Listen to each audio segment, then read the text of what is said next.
Story 1. Mill called the police to the venue on my wedding day, claiming that someone stole her diamond necklace to ruin my wedding. She got caught and kicked out, then hurt herself trying to climb back in. Hi guys, this is the story of my entitled mother-in-law, Susan, 59F. I, 29F, am now married to my husband, Andrew, 30M. Rewind to a few years back when Andrew and I first crossed paths. It was actually at the hospital where we both work. Yep, we're both in the healthcare biz. I'm a nurse and he's a pediatrician. Now, let me tell you, it wasn't all smooth sailing from the get-go. Andrew and I had to navigate through some choppy waters to make our relationship work. You see, dating a colleague isn't always a walk in the park. There were those moments of sneaky glances across the hospital corridors, stolen conversations during lunch breaks, and trying not to get caught by our superiors. Let's just say we weren't exactly supposed to be fraternizing on the job. But hey, love finds a way, right? After 2 years of secretly dating, well, not so secret to our close friends, Andrew popped the question and boy, was I over the moon. Picture this.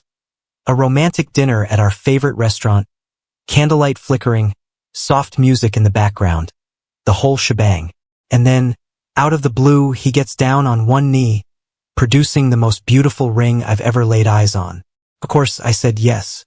Cue the happy tears and the flurry of phone calls to friends and family. Now, fast forward to the moving in phase. Let's just say it was a logistical puzzle, trying to merge 2 separate lives into one cozy abode.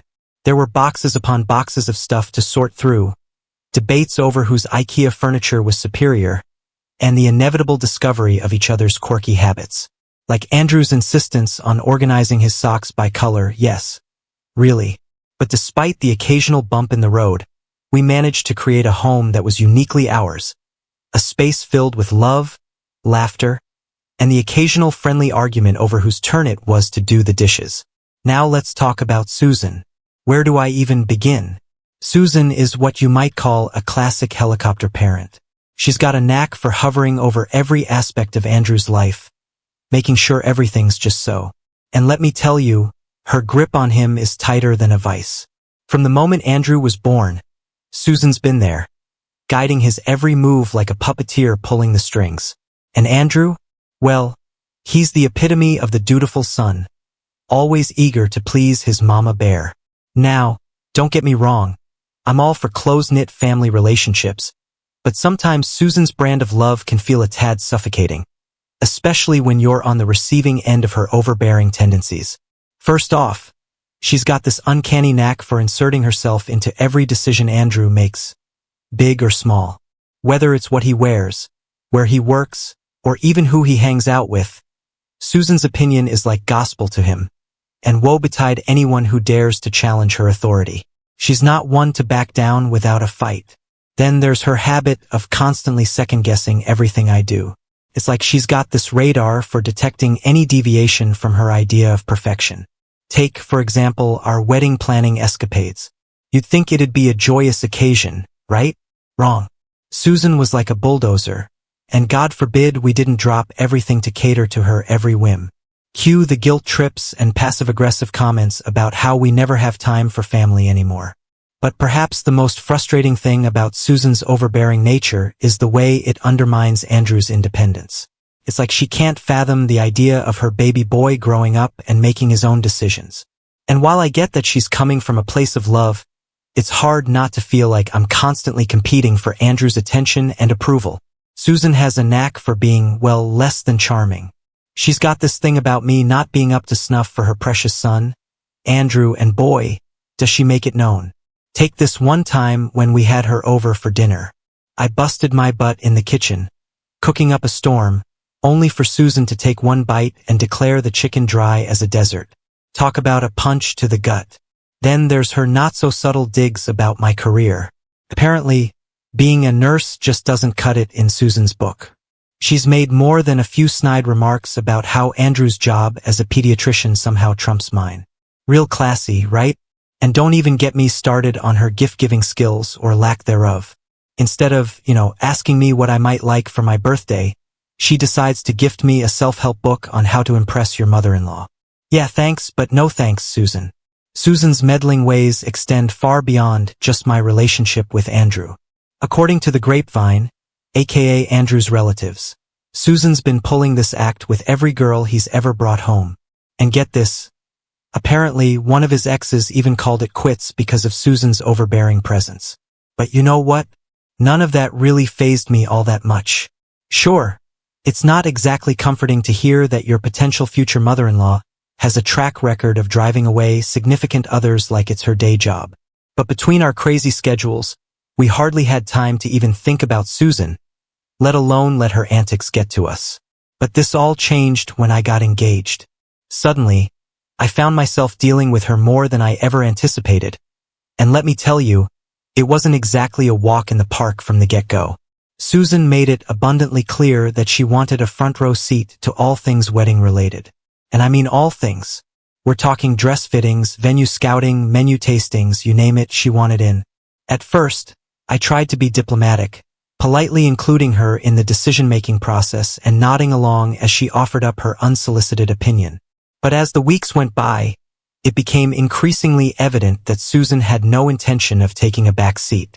Take, for example, the dress dilemma. I had this vision of finding the perfect gown, one that made me feel like $1,000,000 and screamed, Emily. But Susan had other ideas. From insisting on accompanying me to every bridal boutique in town to vetoing dress after dress because they didn't meet her lofty standards. She made it clear that my dream dress was secondary to her own vision of bridal perfection. And then there was the venue saga. Andrew and I had our hearts set on this quaint little barn nestled in the countryside, a place that felt like us. But Susan had her sights set on something a bit more upscale. Cue the endless debates, the passive-aggressive remarks about how rustic wasn't exactly her idea of a dream wedding, and the inevitable compromise that left me feeling like I'd settled for second best. But perhaps the peak of Susan's wedding planning takeover was her insistence on micromanaging every last detail. I'm talking flower arrangements, seating charts, and even the color scheme. Nothing was off limits. It got to the point where I found myself questioning whether this was even my wedding anymore, or just a production starring Susan, directed by Susan, and produced by Susan. And let's not even get started on the dreaded honeymoon discussion. I kid you not, I wouldn't put it past Susan to try and tag along on our romantic getaway. After all, she'd already made herself a permanent fixture in every other aspect of our wedding planning. Why stop now? The big day had finally arrived. The day I'd been dreaming of since Andrew popped the question. Despite all the chaos leading up to it, I was buzzing with excitement to finally tie the knot with the love of my life. Nothing could dampen my spirits, not even Susan and her meddling ways. Or so I thought. But just when I thought we were in the clear, Susan swooped in with a bombshell that had me reeling. Picture this. I'm all decked up in my bridal attire, nerves and anticipation running high, when Susan bursts into my room in a frenzy. And what does she have to say, you ask? Oh, just that her diamond necklace. Yes, you heard that right, a diamond necklace had mysteriously gone missing. Now you can imagine the collective gasp that echoed through the room as we tried to wrap our heads around this sudden turn of events. Susan, her eyes wide with panic, insisted that someone had stolen it from her room. Cue the frantic search party, with Susan leading the charge like a woman possessed. But amidst the chaos, I couldn't shake the nagging feeling that something wasn't adding up. So, in a moment of pure desperation, I tentatively suggested to Susan that maybe, just maybe, she'd misplaced the necklace. I mean, it happens to the best of us, right? Well, let's just say Susan wasn't exactly thrilled with my hypothesis.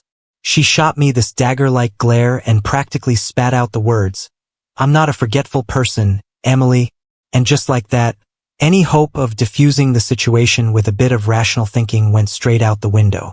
So there we were, me trying to reassure Susan that everything would be fine, while simultaneously battling the sinking feeling in my gut that this was only the beginning of a wedding day disaster. As my bridesmaids rallied around Susan, determined to track down the elusive necklace, I couldn't help but wonder if this was Susan's way of stealing the spotlight one last time before I walked down the aisle. Just minutes before I was set to walk down the aisle, a few policemen strolled into the venue, looking all serious, and dropped the bombshell that they'd received a call about a stolen diamond necklace. And guess who the culprit was? None other than my dear mother-in-law, Susan. I was floored, to say the least. I mean, who in their right mind calls the cops on their own son's wedding day? Talk about a major buzzkill. But there we were, thrust into the midst of a full-blown police investigation. All because Susan couldn't find her precious necklace. So I did what any bride-to-be in my shoes would do. I tried to defuse the situation as best as I could. I calmly explained to the officers that we were in the midst of searching for the necklace and that we couldn't confirm whether it was actually stolen or just misplaced.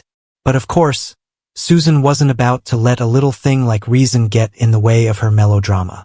Meanwhile, my family, bless their hearts, swooped in to save the day. They chimed in, echoing my sentiments and reassuring the officers that it was all just a big misunderstanding. After all, what's a wedding without a little bit of chaos?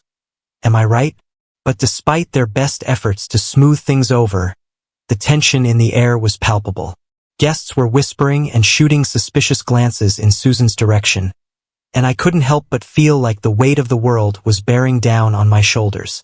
I mean, who needs pre-wedding jitters when you've got a full-blown police interrogation to contend with? As the minutes ticked by and the search for the missing diamond necklace continued, the tension in the air became almost palpable. Family members scoured every nook and cranny of the venue, their frantic whispers and hurried footsteps echoing off the walls. Meanwhile, my wedding ceremony, which was supposed to start on time, was now delayed by a whole hour. I couldn't help but feel a surge of frustration welling up inside me. Here we were, on what was supposed to be the happiest day of my life, and instead of walking down the aisle to marry the love of my life, I was stuck playing detective in a real-life whodunit. I mean, who steals a necklace on someone's wedding day? For crying out loud? Just as I was on the verge of throwing in the towel and conceding defeat, a ray of hope appeared in the form of my 8-year-old nephew. With a triumphant grin plastered on his face, he bounded over to me and announced that he'd found the missing necklace. My heart skipped a beat as I eagerly asked him where he'd found it, and then he dropped the bombshell. He'd seen my mother-in-law, Susan, slip the necklace into her purse. My mind reeled with disbelief. Could it be true? Had Susan really stooped so low as to steal her own necklace on my wedding day? Before I could wrap my head around the gravity of the situation, my brother and mother entered the room, followed closely by Susan herself. With a sinking feeling in the pit of my stomach, I mustered up the courage to confront her. "Did you find the necklace?" I asked, my voice trembling with a mixture of anger and disbelief. To my shock, Susan shook her head, her expression a mask of innocence. "No," she replied, her tone betraying none of the guilt I expected to hear. My mind raced as I tried to make sense of the conflicting accounts. Was my nephew mistaken? Had he perhaps seen someone else slip the necklace into their purse? But as I cast a weary glance at Susan, my suspicions only grew stronger. After all, she was the one who'd been making a fuss about the missing necklace from the very beginning. And now, with her denial ringing in my ears, I couldn't shake the feeling that something wasn't quite right. The tension in the room was so thick you could practically cut it with a knife. All eyes were on Andrew as he strode purposefully over to his mom, determination etched into every line of his face.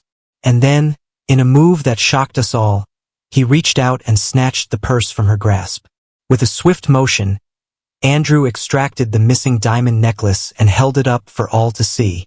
"Don't worry, folks," he announced, his voice ringing out clear and firm. "We found the necklace, but Andrew wasn't done yet. Oh no, far from it." With the necklace dangling from his fingers like a damning piece of evidence, he turned his gaze squarely on his mom and let her have it with both barrels.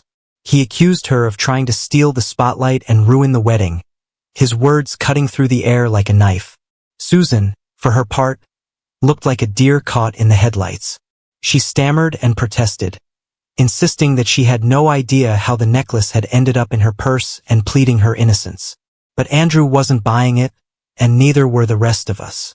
In a bold move that left us all speechless, Andrew declared that he was done with her shenanigans for the day, and just like that, he called in the cavalry, aka security, and asked them to escort Susan out of the venue. I'll never forget the look on Susan's face as the security guards led her away. It was a mix of shock, disbelief, and maybe even a hint of shame. For the first time since I'd known her, she seemed small and vulnerable, stripped of the bravado that had always been her trademark. As Andrew and I exchanged vows and finally became husband and wife, I couldn't help but feel a sense of bittersweet relief wash over me.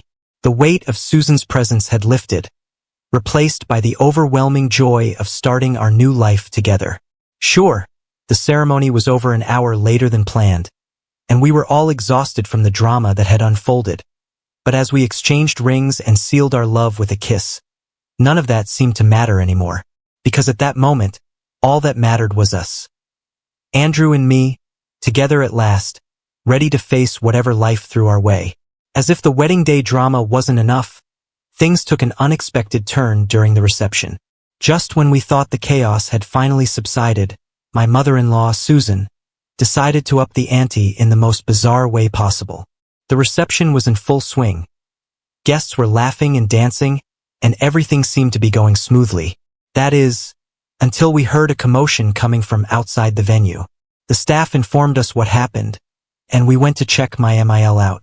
As it turns out, my 59-year-old mother-in-law was attempting to scale the wall of the venue in a desperate bid to crash the party. And as if that weren't enough, she ended up injuring her leg in the process. Needless to say, Andrew and I were both stunned and horrified by the sight before us. But being the caring son that he is, Andrew rushed to Susan's side to check on her. She was screaming in pain, clutching her injured leg as tears streamed down her face. Before we knew it, the staff were informing us about what had happened and calling an ambulance. Now, here's where things got tricky. When the paramedics arrived, they assessed Susan's injury and determined that it was just a minor sprain, nothing that warranted a trip to the hospital. But Susan, ever the drama queen, insisted that it was more serious than that. She was adamant that she was in excruciating pain and needed immediate medical attention. And while Andrew and I were torn between wanting to help and feeling like we'd already dealt with enough drama for one day, we ultimately decided to err on the side of caution. So Andrew asked his friend to step in and take Susan to the hospital. Much to her dismay, she protested and yelled, demanding to know why Andrew himself wasn't coming with her. But Andrew stood firm, explaining that we needed to get back to the reception and that she'd be in good hands with his friend. So Andrew and I returned to the festivities, but as the night wore on and the music filled the air, I couldn't shake the feeling that maybe we had been too harsh in our handling of the situation. I mean, sure, Susan's behavior had been completely out of line, but was kicking her out of the wedding and sending her off to the hospital really the right move? Shouldn't we have shown her more compassion, even in the face of her outrageous antics? So I'd like to apologize for kicking my MIL out of the wedding and letting the best man take her to the hospital. Update 1. Hello everyone. Thank you for your support. I have an update for you guys. After the whole wedding fiasco, Andrew and Susan ended up having a major showdown once Susan got dropped off at her house instead of coming back to the reception. Let's just say she wasn't exactly thrilled about it. But hey, at least it put an end to her wedding crashing shenanigans, right? So fast forward to the next day, and Andrew and I rolled back to our apartment, thinking the drama was finally behind us. But guess who was waiting for us outside? You got it, Susan. And let me tell you, she didn't look too pleased to see us. Before we could even open our mouths to say hello, Andrew cut right to the chase. Not now, Mom, he said, his voice tired and worn out. I'm really tired. But instead of backing off like any normal person would, Susan decided to push back. Oh, so now he doesn't have time for his mother, she retorted, her tone dripping with passive aggressiveness. And just like that, we were thrust into yet another round of Susan's never-ending drama. We finally managed to wrangle ourselves inside the apartment, hoping for a moment's peace. But of course, Susan had other plans. She started yammering on, not even bothering to take a breath. I tried to give her the hint that now was not the time for a heart-to-heart, but she was having none of it. And just when I thought things couldn't possibly get any worse, Andrew reached his breaking point. He exploded, letting loose all the pent-up frustration and anger that had been simmering beneath the surface. If you loved me so much, Mom, then why did you try to ruin my wedding? He shouted, his voice echoing off the walls of our tiny apartment. And then he hit her with a real gut punch. You knew damn well that Emily bent over backward to make you happy. But it was never enough for you. His words cut like a knife. And just like that, the truth came spilling out, raw and unfiltered. Susan's refusal to own up to her actions only added fuel to the fire. She kept spouting excuses, claiming she had no idea how the necklace ended up in her purse, or that maybe she simply forgot. And to top it all off, she started shedding tears as if that would somehow erase everything that had happened. But Andrew wasn't buying any of it. He looked her straight in the eye and told her he was beyond disappointed in her behavior. He made it clear that it was going to take some serious time and effort for him to move past this betrayal. Finally, Andrew reached his breaking point. With a heavy heart, he asked Susan to leave. At first, she dug in her heels, refusing to budge. But when she realized that neither Andrew nor I were about to back down, she reluctantly left, shooting us one last glare before storming off and saying that we were going to regret this later. Update 2. So it's been a hot minute since my last update, and let me tell you, things have been eerily quiet on the Susan front. After Andrew and I gave her the boot, I was fully expecting her to blow up our phones or show up unannounced at our doorstep. But to my surprise, there wasn't a peep from her. Talk about a plot twist. Am I right? We were starting to get a little worried, to be honest. I mean, love her or hate her, Susan was never one to shy away from drama. So when she suddenly went radio silent, it definitely raised a few eyebrows. But just when we thought the storm had finally blown over, guess who decided to make a grand entrance? Yep, you guessed it, Susan. And let me tell you, she had news, big news. Apparently, after everything that went down, she'd had an epiphany or something. She strolls into our house like she owns the place and drops the bombshell that she's moving to an assisted living facility. Now, I don't know about you, but I was completely floored by this revelation. I mean, here's the same woman who tried to scale a wall to crash our wedding, and now she's talking about moving to an assisted living facility. Talk about a 180-degree turn. Andrew, bless his heart, tries to talk some sense into her. He's all like, "What are you doing, Mom? You don't have to do this. We'll figure something out." But Susan, being Susan, insists that this is what's best for her. She goes on about how she'll have company and won't be all alone, yada yada yada. And just like that, she drops the bombshell that she's already leased out her house and she'll be moving out this weekend. I don't know about you, but I was reeling from the news. Felt like the ground had been pulled out from under us. Andrew, being the stand-up guy that he is, offers to drive her himself. But of course, Susan's got to go and play the guilt card, saying she doesn't want to be a burden or whatever. Classic Susan move. Am I right? After she left, Andrew and I sat down and had a heart-to-heart. He admitted that he didn't quite buy Susan's whole story. So, being the detective that I am, I reached out to a friend of Susan's who happens to be a realtor. And wouldn't you know it, she confirmed that Susan was indeed serious about this whole move. We were both feeling a mix of emotions. Sadness, confusion, maybe even a hint of relief. I mean, don't get me wrong. It's not like we wanted Susan out of our lives completely. But after everything that had happened, maybe a little distance wouldn't be such a bad thing. But still, it's hard not to feel a pang of guilt knowing that things had come to this. After all, she's family, and seeing her go through something like this was tough to swallow. But at the end of the day, we knew we had to respect her decision, no matter how hard it was to accept. Update 3. Andrew and I had psyched ourselves up for what we thought was going to be a smooth transition to the assisted living facility for Susan. I mean, we were ready to make the best of a less-than-ideal situation and maybe even squeeze in a little quality family time along the way. But let me tell you, things did not go according to plan. Not even close. As we piled into the car, Andrew and I were trying to keep the mood light and breezy. We cracked jokes, sang along to the radio, anything to distract ourselves from the awkwardness of the situation. But Susan, bless her heart, was as quiet as a mouse. When we finally pulled up to the facility, I could feel the tension in the air thickening by the second. We exchanged nervous glances as we stepped through the doors, bracing ourselves for whatever lay ahead. But nothing, not even our wildest imaginations, could have prepared us for what happened next. You see, when we approached the reception desk to check Susan in, We were met with blank stares and confused expressions. Turns out there was no booking in Susan's name, zip, zilch, nada. Susan, of course, was adamant that she'd made the booking herself and that the guy on the phone had confirmed everything. But as it turned out, there had been a major miscommunication. The guy had only confirmed a visit, not a booking. Andrew, bless his soul, tried to keep his cool as he grilled Susan about how she could possibly have made such a colossal blunder. But Susan, being Susan, started to unravel right before our eyes. Tears welled up in her eyes as she admitted that she didn't know what to do next.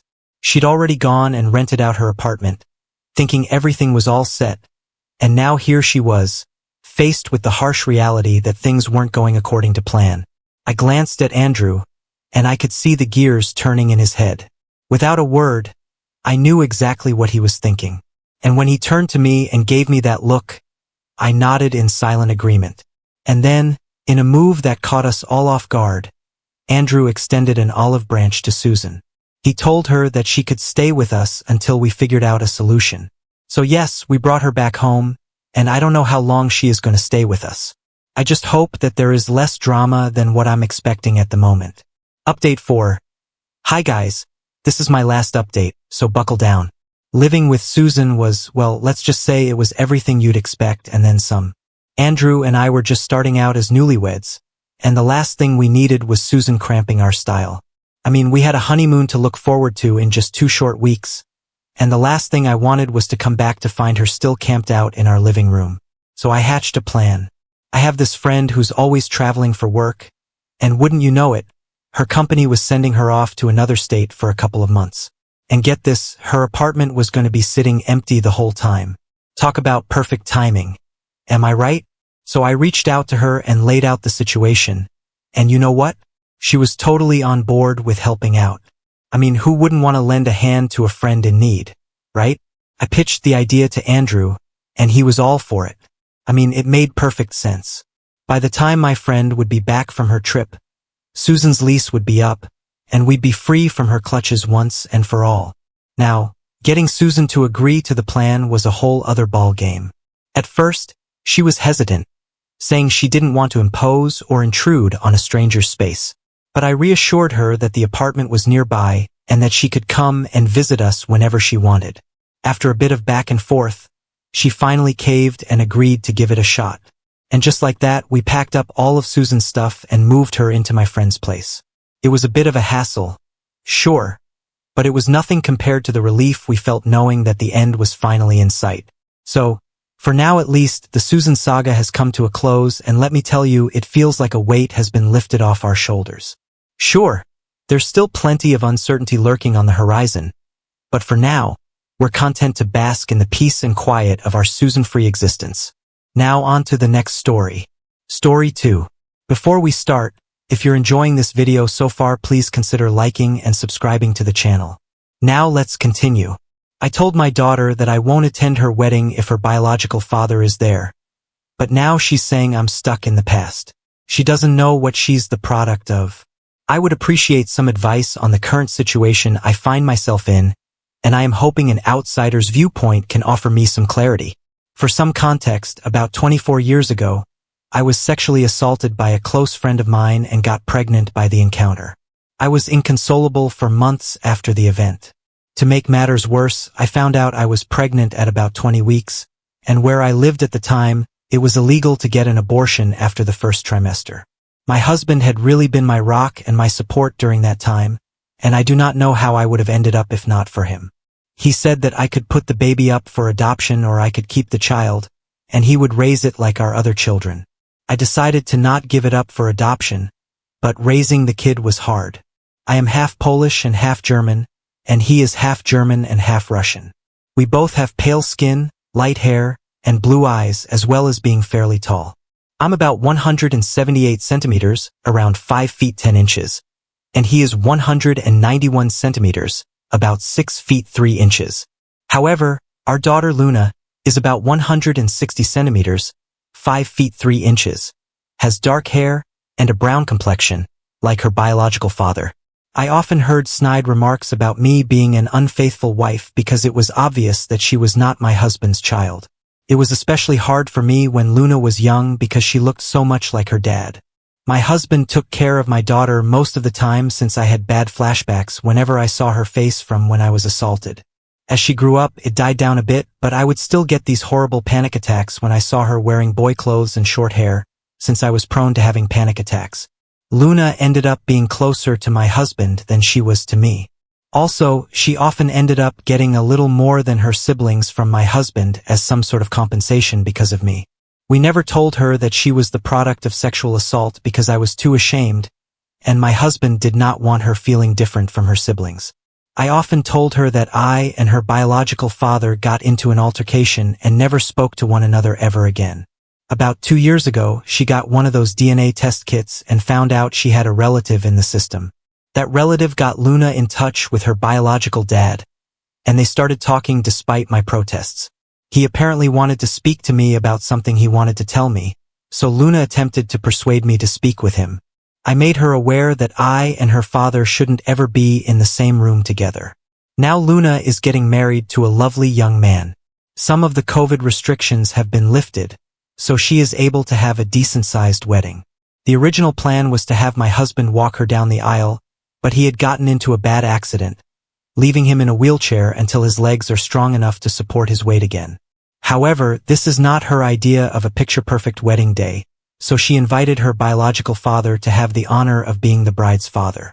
Her wedding invitation not only invited my rapist, but she totally disrespected the man who raised her. Although I, or a bridesmaid, could have pushed him down the aisle, she thinks it would not fit the vibe of the wedding.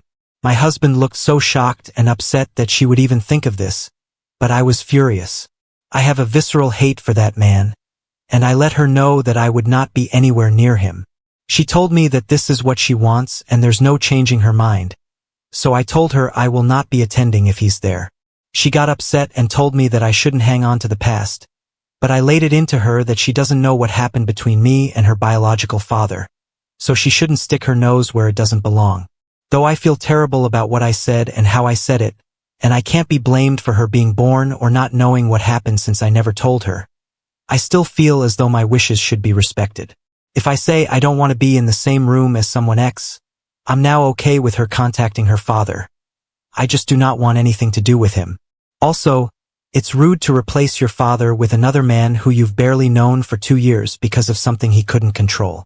Can anyone offer me a perspective that I am not catching? Has anyone ever dealt with this, and if so, how? Update. Before I get started on the update, I have a few things I want to address. A lot of people have questioned me on why I did not tell my daughter that she was a product of sexual assault. The only answer is that I was ashamed of myself. For some context, before I got married to my husband, I actually was very close friends with my attacker. We grew up together in a small community, and our families were close. Our parents even wanted us to get together. He was always interested in me, but I didn't give him a chance until university. I broke it off with him and started dating my husband, but I never cut him off because we were very close. He invited me over to drink. This was normal for us, and when I started getting a bit tipsy, he raped me. I was very traumatized by the situation and tried to get him jailed, but I couldn't.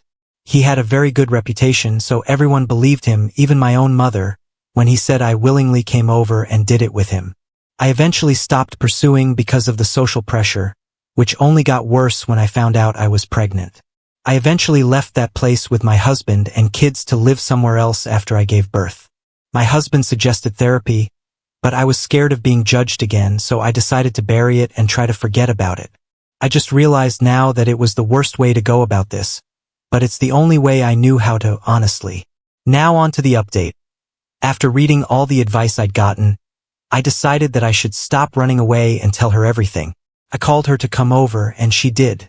I first apologized for yelling at her for her suggestion because, in her mind, it was an innocent suggestion. I told her that I wasn't angry at her but how fast she was willing to replace her father because he was in a wheelchair, and that anger was compounded because she brought up her genetic father. I apologized again for acting childish and not like an adult.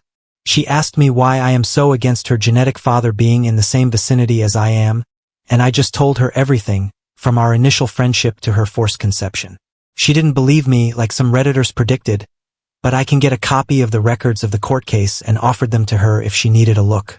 She looked stunned, like she wanted to believe me but couldn't. I apologized for keeping all this from her because I didn't know how to bring it up. She told me she didn't believe me and would confirm with her genetic father. So I told her to take the time she needed to process all this. Later that day, she came again, crying and apologizing for not believing me. I held her and cried and apologized too. It was kind of therapeutic. We had a long chat, and I did feel closer to her when we were done. She said she wanted to take me out to a surprise to help me feel better in a couple of days, which I happily agreed to. I went to see her yesterday in this little restaurant with a patio that had a private, pay-for-use area for a maximum of 4 people due to COVID. As she ran up to me and gave me a hug, she led me to the patio where her biological father stood. She told me he was here to apologize and start my healing journey. I just wanted to leave, but he grabbed my hand, and all those memories I tried to repress just came back out. I started having a panic attack and lost balance, to which he tried to help me keep my balance, which worsened everything. I honestly don't remember how I left, but I ended up in my car just sobbing. I called my eldest son to pick me up because I was not fit to drive at that moment. Today, my daughter called me upset that I ruined her surprise, but I was extremely upset with her. I asked her why she did that when she knows everything that happened between me and him, and she tried to use the excuse of my healing journey, but I wasn't having it. She admitted that she wanted me to get used to him because he's going to be walking her down the aisle along with my husband and doing the daddy-daughter dance. I told her that while I loved her and respected her decision to be with him, I am not willing to be anywhere he is. She started complaining about how she wants all her family to be there, and I'm still not forgiving, but I hung up the phone. My husband is aware of everything and stands by me on not going to her wedding, but I don't want this. If my other children were to know, they would stand by me and tell the rest of their extended family, which is going to lead to my daughter getting disowned by the family. There is no need to give me advice on this because I will be seeking professional aid anyways. One good thing to come out of this is that I'm finally confident enough to seek therapy. Thank you for listening to my venting and for commenting on my last post. Happy holidays. I hope you enjoy it with those you love. Update 2. Hello everyone. It has been a while since I last posted on this website. I have a few new updates for everyone that has been asking me. I apologize for not getting to everyone in my direct messages, but I really appreciate everyone sending me support through those tough times. I would like to share some good news before going on about what happened with my daughter. My husband is able to walk again, albeit with a cane, but it is progress. We have been going to physical therapy to help strengthen his legs after his accident. It's good to see him happy and walking again. I've also been to therapy and met this wonderful and sweet therapist. My therapist is so patient and kind. Since my husband and I started going together a few weeks ago, she has been extremely helpful.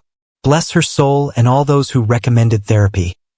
I would have missed out on such an experience, so my thanks go out to all of you.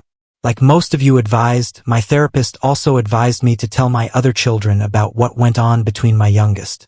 For reference, I have 3 other children, 30 M, 27 F, 27 M. My eldest boy is the only one that had a slight idea of what happened, but the other 2 were left unaware. I was quite scared and anxious to tell them what happened, especially because my mother and other family members initially reacted negatively. I invited them over around 2 weeks ago for a family dinner and told them everything that happened with the conception of my youngest to what happened recently. They were all silent and stared at me, so I became a little nervous until my daughter started crying. It was so upsetting for her, and my 2 sons were pissed off at my youngest and her father. They asked why I didn't tell them earlier, and I told them I was just scared of how they could have reacted. My husband took them out of the dining room to talk while my eldest daughter just cried with me. When my boys and husband came back, they apologized for leaving early and left. My eldest daughter wanted to spend the night with me, but early in the morning she left with her brothers to do whatever. I didn't hear anything from them until last Wednesday. I was on Facebook when I saw my eldest daughter's post calling out my younger daughter for not only ignoring the man who raised her but siding with her mother's rapist and re-traumatizing her. My boys made similar posts as well, dragging her name through the mud. I had so many direct messages, but I didn't want anything to do with them, So I deleted the app off my phone since I don't like people knowing about my personal life. I asked my kids to take down the post. They said they did, but I haven't re-downloaded the app to find out. My youngest's would-be husband came to my house with his mother to apologize. He told me he broke off the engagement because he couldn't be with someone who treated their parents like that.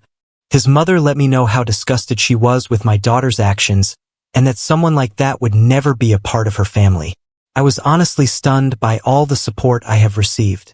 It's one thing to receive support online, but receiving support in real life was surreal for me.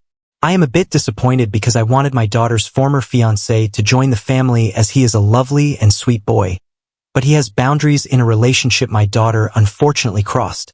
As for my youngest, she is furious with me.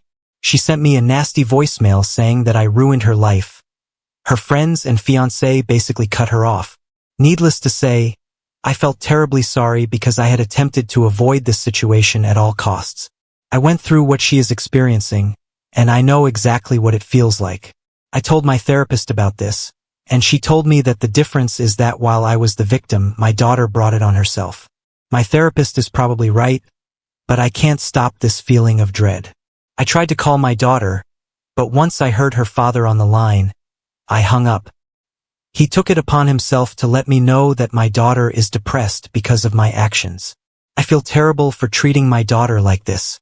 My husband says that I should focus on myself and I'm trying to, but I just can't stop worrying. I don't think that my daughter is safe when she's with her biological father. This is all that's going on in my life right now. For all those asking, thanks for listening to me and thanks for the advice again. I really appreciate everything. Now on to the next story. Story 3. Broke my no sex before the third date rule with a handicap guy, and now my best friend thinks I have a fetish. My number one sex rule since high school has been no sex before the third date. I recently broke that rule with a handicap guy, and now my childhood best friend is pissed and grossed out because she thinks I have some weird kind of fetish. I'm a 28-year-old female. My childhood best friend, Jess, is also 28. To put it simply, I don't think I'm any kind of prude. I just don't really feel comfortable with casual sex, never have. My best friend knows this and has teased me about it lightly in the past. She's been in a long-term relationship for the last 3 years.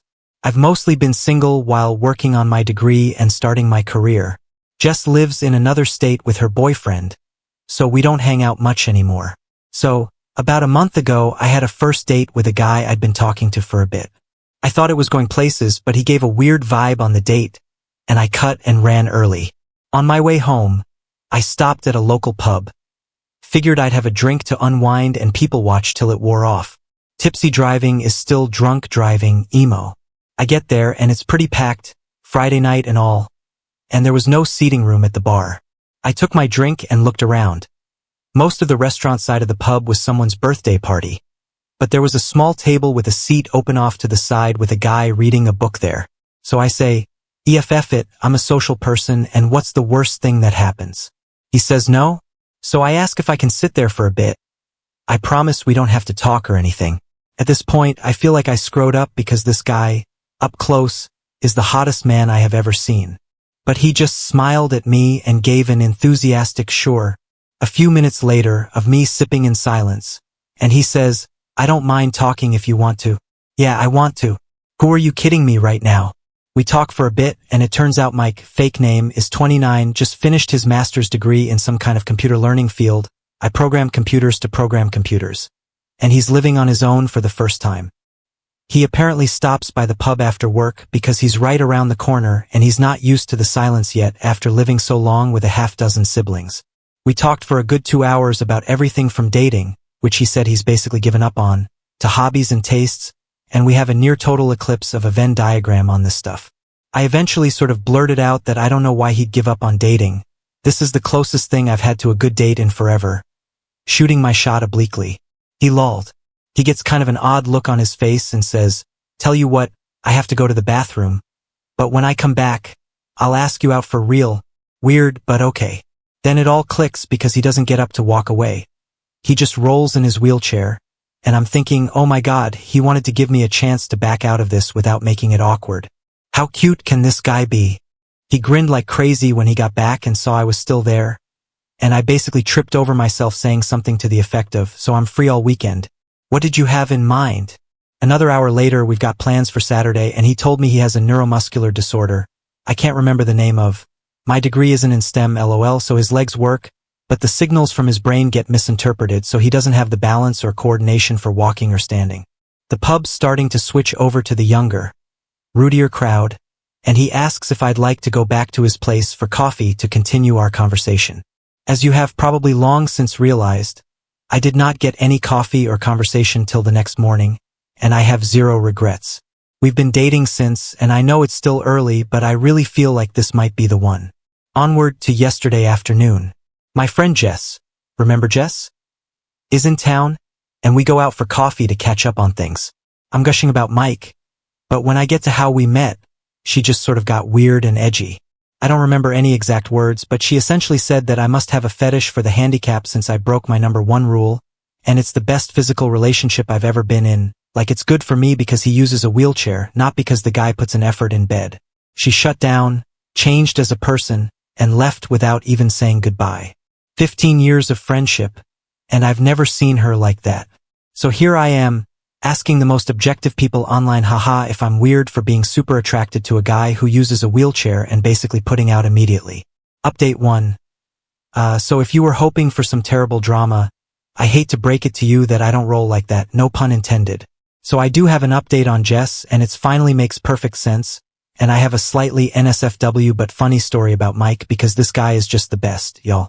Okay, so first, I finally messaged Jess yesterday and said, basically, I'm still hurt by what you said, but after 15 years of friendship, I'd never forgive myself if I didn't at least ask why you snapped at me like that. She replied immediately, I'm so sorry. I didn't mean any of that. Can we have a do-over on lunch? So I agreed cautiously and took a half day to meet with her today. Turns out that those of you who said she was jealous and that she might have something else going on, and especially the person who said something might be going on in her relationship, gold stars. She's in town because she's job hunting because she's moving back in with her parents for a while since her relationship ended. Apparently, they have been having a ton of small problems adding up, but the biggest one, sex. The guy she's been with was apparently never great, but it's gotten to the point where he makes no effort at all for her to enjoy herself and then gets pissed when she isn't in the mood. She tried talking with him about it, making suggestions, but he told her recently that it's emasculating being given sex advice by a woman. The straw that broke the metaphorical camel's back, however, was that her boyfriend has always had a thing for Asian women. She's Caucasian, but she does have long black hair. After weeks of fighting over their sex life, he suggested that they spice things up by her dressing in a kimono and pretending to be Asian. She lost it on him and is absolutely disgusted by the racist fetishism and ended it right then. So she had all of this bottled up and was hoping to talk to me and finally be able to put it down, and I missed every hint that she had something big to discuss because I was gushing about Mike. So to her, it felt like I was just twisting the knife by bragging about how great our sex was. She snapped, and somewhere between what I was saying and what she wanted to talk about, some wires got crossed, and she said something incredibly dumb. She left without saying goodbye because she was mortified and ashamed, as well as irrationally mad at me. Something to know about Jess. She's an awful liar, and she and I were the co-founders of our high school's Foot and Mouth Society. So I do believe her. I told her I forgive her, and I'm sorry I didn't realize she wanted to talk about something bothering her. And she said I was too stupidly nice and have nothing to apologize for. So I think we'll be okay for the time being. I'm not ready for her and Mike to meet because I don't want to make things feel worse. And she agrees, but she's really, really happy for me. Hopefully, this is just a funny story we can look back on someday. So on to how Mike almost killed me, lol. Last night, we were talking about the Reddit post, and he gets this funny expression that I'm starting to recognize, and he goes, how do we know you don't have a fetish if we haven't at least tried it in the chair? And I'm like, are you serious? Lol. He said he's never attempted it because, quite literally, he's never felt so comfortable with a partner before. Well, his chair has what is essentially like a parking brake thing, or it should. It's unfortunately broken, and apparently getting them fixed is an expensive pain in the ass. He doesn't use it that often, so he hasn't made it a priority, and there's this thing called Newton's third law, you know how every action has an equal and opposite reaction. As it happens when you're trying to, get the motion of the ocean going in a chair with wheels that aren't locked, There's a sort of counter motion that starts and screw it all up.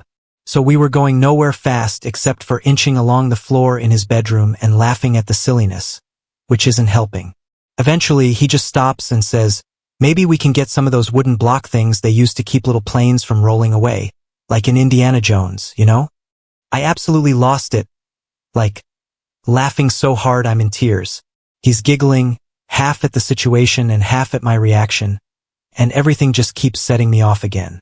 Finally, I get it under control, doing some deep breathing exercises, and I look at him again, and he pulls the straightest face he can and says, for the love of God, golly, this sure is uncomfortable, folks. If I had asthma, I would have died right there. I laughed so hard I think I pulled a rib, like, wheezing and not even laughing anymore. So much as weeping and making this awful hey noise when I could catch my breath while he's laughing and rubbing my back and saying he's sorry he couldn't resist. So yeah, confirmed, no fetish here, and this magnificent bastard's comedic timing might actually kill me. I doubt I'll update again because there's really nothing I can see needing to share, given everything sort of worked out. Day 2. Hello again. I was gonna post this on my own page, but a few people mentioned that they think it's nice to read on AITA, so here's the Meet Mike's family update, and it's a doozy, or at least felt like it at the time for a girl who grew up with a small, dysfunctional family. So first up, you know what people, at least me, don't think about when dating a guy who's always sitting height? I know he's taller than me because we cuddle a lot and he's taller sitting on the couch, but I didn't really get it. So we drive up Friday night after work. Actually south and west, lol. But to my brain, it's always up. In his vehicle, which is modified to be driven entirely using his hands. Neat, right? He's a really good driver, too. One more green flag. We get to the house and it's huge, you guys, lol. Like not a mansion, just kind of a sprawling one-floor rancher. Real estate was wild back in the day. Anyway, we get out and I meet his mom. I'd like to point out, I am no slouch. I'm 5'7". His mom is towering over me, but she was the nicest lady ever. We go inside, and I meet his dad, who, funny enough, is apparently the only short one in this family, and his youngest sister, who is living there with his 1-year-old niece. She gets up to hug me, and she is also really tall. It's already a bit late then, so we eat and head to bed. I get to see his cute room from when he was a teenager, and I casually ask, hey, so, I don't know how this works and stuff, but how tall are you? And Mike is all, I know, like a bit over 6 feet 4 inches. Been a while since I checked. A bit over 6 feet 4 inches. So is everyone in your family tall? Kind of. We met the Nordic basketball team he calls a family properly. The next day, actually, they're Irish, but they're blonde and tall, so it conveys the idea better. The only one of reasonable height and still taller than me was his oldest sister, lol. They're also loud, like not really shouting or anything, just present. Mike is a lot different around them, but in the cutest way, like he just beams all the time and you can see how happy he is to be home. One of his brothers put him in a headlock and gave him a dang noogie as a greeting and got elbowed in the side for it, and all of them laughing. And his mom smacked one of his brothers with a rolled-up magazine for putting his feet on the table. More laughing. Just intimidating, but in the happiest way imaginable. I'll admit I was a little shut down for a bit, but Mike kept checking in with me to make sure I was okay. And they were all really nice, so I got into the spirit after a bit. I mentioned this in another comment, but Mike has a special sports wheelchair he uses for, well, sports, and he and his siblings play basketball, and he is good.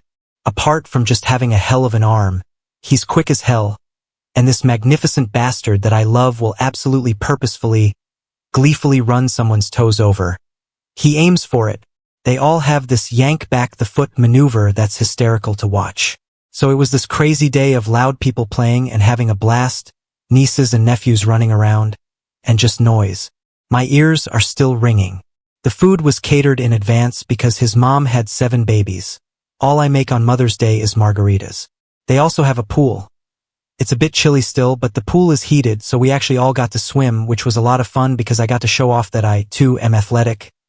I can do a backward somersault off a diving board. Yeah, I'm a real catch, lol. They at least pretended to be impressed. We all stayed up late drinking and bitching that it was too overcast to see the aurora, boo, and I had the worst hangover I've had in a while. On Sunday, we slept in a bit late and then joined Mike's family for the barbecue part of the barbecue weekend. His dad can grill people and he's fast food coming off the grill at lightning speed. I asked Mike about it, and he laughed and said there were 7 of us to feed. Ever see a nest of baby birds? He had practice, which fair enough. I don't have much experience with babies, but I gotta hold his youngest niece, the one living at home with his sis until her husband gets back from deployment. And we had a light talk about kids in the future.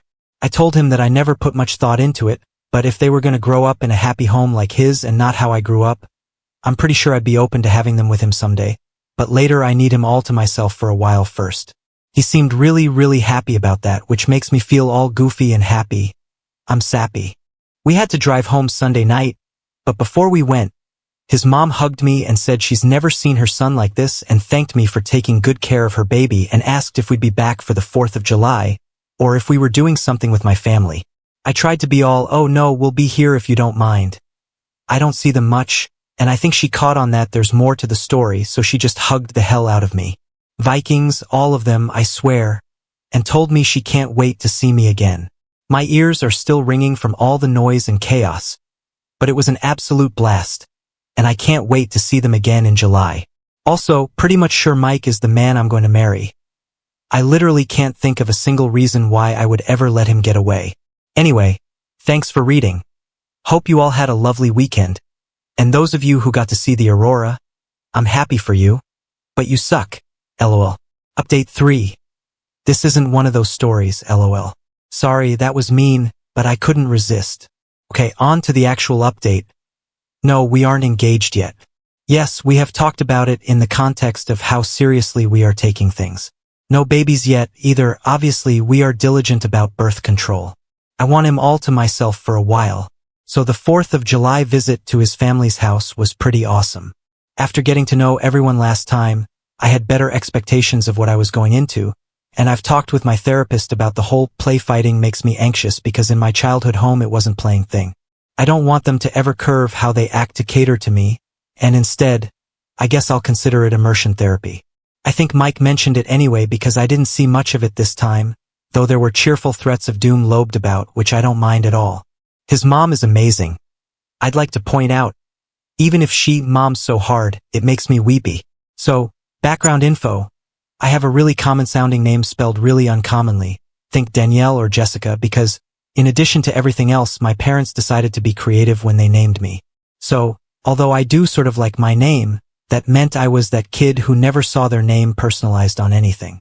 Mike's family, on the other hand, had like 1 million kids, and they all got traditional names, so personalized stuff was huge for them. It kept them from fighting over stuff, I guess. One of the things in their house, because they have a pool, is that each of the kids, adults now, has their own personalized beach towel that lives at the house. So we get to their place, and it's been a hot drive there, so right after we get in, Mike suggests I go to his room to get changed into a swimsuit so we can have a dip in the pool. I'm thinking that sounds perfect, right? Some of you may already know where this is going. I get to his room, and there is a towel on the bed in my favorite color with my stupid-ass spelled name embroidered into it. So here I am, crying over a goddamn towel, and he's in the doorway watching and grinning like he just pranked me or something. Turns out it was her idea, but she checked with Mike to make sure it was spelled right. So now I have a towel for when we visit because apparently I'm welcome. If I sound cranky, it's just because I'm better at self-deprecation than I am expressing emotions in a direct way. I really am blown away and touched by how much these people have welcomed me. Mike has already sort of learned to decode the way I talk and joke, which is nice, but the first time he gently said, "That's not humor. That's just putting yourself down, babe." I definitely wanted to go hide under the table. He doesn't let me be mean to me. That's a thing good partners do, I guess. I wouldn't know. Again, yes, I am in therapy. I am working on myself. It's not his responsibility to put me back together. It's just something he does naturally. I literally told him one night that I was sorry I'm kind of broken, and he snorted and said, "At least you can walk," in the most disgusted voice ever, and made me laugh. I digress. So the food was once again amazing, and I kept my promise to teach his mom how to make my cinnamon bun bread pudding, so I felt like I contributed. Insert Ralph Wiggum helping meme. I learned to play Yahtzee, and as it turns out, I am very good at it. They do a lot of board games / things at night when everyone is staying for the week. These people have a whole damn storage closet of board games and puzzles. They also drink like a fish and can hold it, so I'm learning to pace myself. Mike doesn't drink much when we aren't there, so I'm not worried that it's a red flag. Only red flag of his that I found was a Red Sox pennant in his room. Now I realize I might be talking him up a lot, but he isn't perfect. He snores, he has a habit of arguing with people on the TV when they make stupid decisions. He sometimes starts talking about things I don't understand and just goes and goes until he realizes he lost me like 15 minutes ago. And he is fastidiously tidy, which makes me feel guilty because I have bad habits to lose. I'm not used to it. Clutter means I can't move through an area, but I'm really trying. I barely spend any time at my own place anymore, and we're definitely looking to move in together sooner than later. Yeah, so not that much of an update. No one burned themselves on a firework or anything super exciting. I'm just in an ongoing relationship with a great guy who has a great family, and things continue to look up for us. We head home tonight so we can spend some alone time Sunday. Hope everyone else had a safe and happy holiday. Edit. My extremely unhealthy but delicious cinnamon bun bread pudding recipe.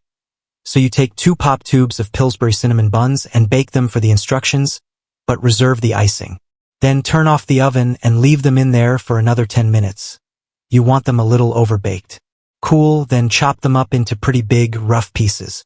Use a 13 by 9 pan with high sides and put like half a stick of melted butter in there and coat the bottom and sides. Preheat oven to 400. Whisk up 8 eggs with a 1/4 cup of half and half or heavy cream. Put the cinnamon bun chunks in the pan, and then pour over the egg and cream mixture.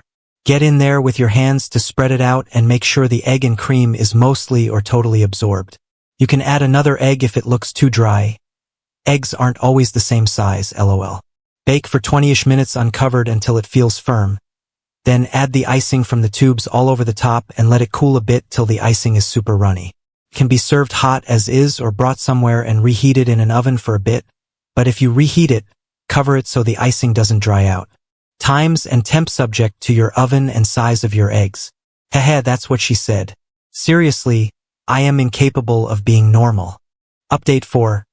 I debated just posting this on my own page, but like a lot of people keep asking for more, so I guess it doesn't hurt to drop my post between Aita for literally killing someone and Aita for merely accepting my in-laws' cruelty but asking if I may wash my wounds before they flog me again. This is not an exciting update. Not engaged. No babies on the way. Not even freakishly tall ones like some of you are hexing me with. But Jess finally met Mike. Sorry, I'm not sorry. I feel compelled to open with a joke, and I don't know why. Anyway, real TLDR. She thinks he's amazing. She thinks it is hysterical that I'm on TikTok. I refuse to download it. And she is doing amazing, and our lives are moving forward together. Jess and I have this friend who I will call Meg and not Tula, despite both Jess and Mike thinking it would be hilarious. Meg was planning to have a birthday party, the big 3-0, and she and Jess are close and both presently single. They chose a local bar without outside seating, and Jess did a, wait, let's check their accessibility, because I've been bitching to her for the last month. After calling the place, they didn't have a ramp for the balcony/outside seating area, as I have been told. Jess said, nope. I am meeting Mr. So they found another place that's a damn hike from everyone, but it has a great outside area with accessibility, and then we got the invite through Facebook because we are all basic, I guess. And Mike was stoked because they have this awesome beer selection. Full stop. I hate hops. So then Meg told us that, no, I am not using Tula for the 15% of you going, oh, but that was such a better name. They chose it because Jess wanted Mike to feel welcome, so hats off to Meg for making the comeback impression of the century, I guess. The birthday was fun and silly, and everyone in my immediate friend group met Mike and loved him. Tons of laughter. Everyone drank way too much, but fortunately, we had enough heads up for a plan B. Motel stay. Why yes, I do own a UV flashlight. Why do you ask? So we and a bunch of other people didn't drive home. We actually had brunch at the bar the next day. It was absolutely awesome, and I am ruined for pancakes. Fluffy, once again. I digress. Jess and Mike hit it off, and she told him literally every story I didn't want her to over brunch, and it all was great apart from the persistent hangover. I crashed at Mike's again, and then he asked what it would cost to break my lease because he hates the mornings he wakes up and I'm not there. So the next upcoming week and a half or so is going to be insane while I pack up my whole damn life and shove half into a storage unit and the other half into his apartment, and then we'll be living together. I know it's too soon, he does too. We've decided we're idiots and just going for it. My landlord is a lady who is a bit on the older side and isn't charging me for breaking the lease as long as I leave the place ready for a new renter. So I may respond to comments for a bit right away, but expect a lot of silence for a while after. TLDR.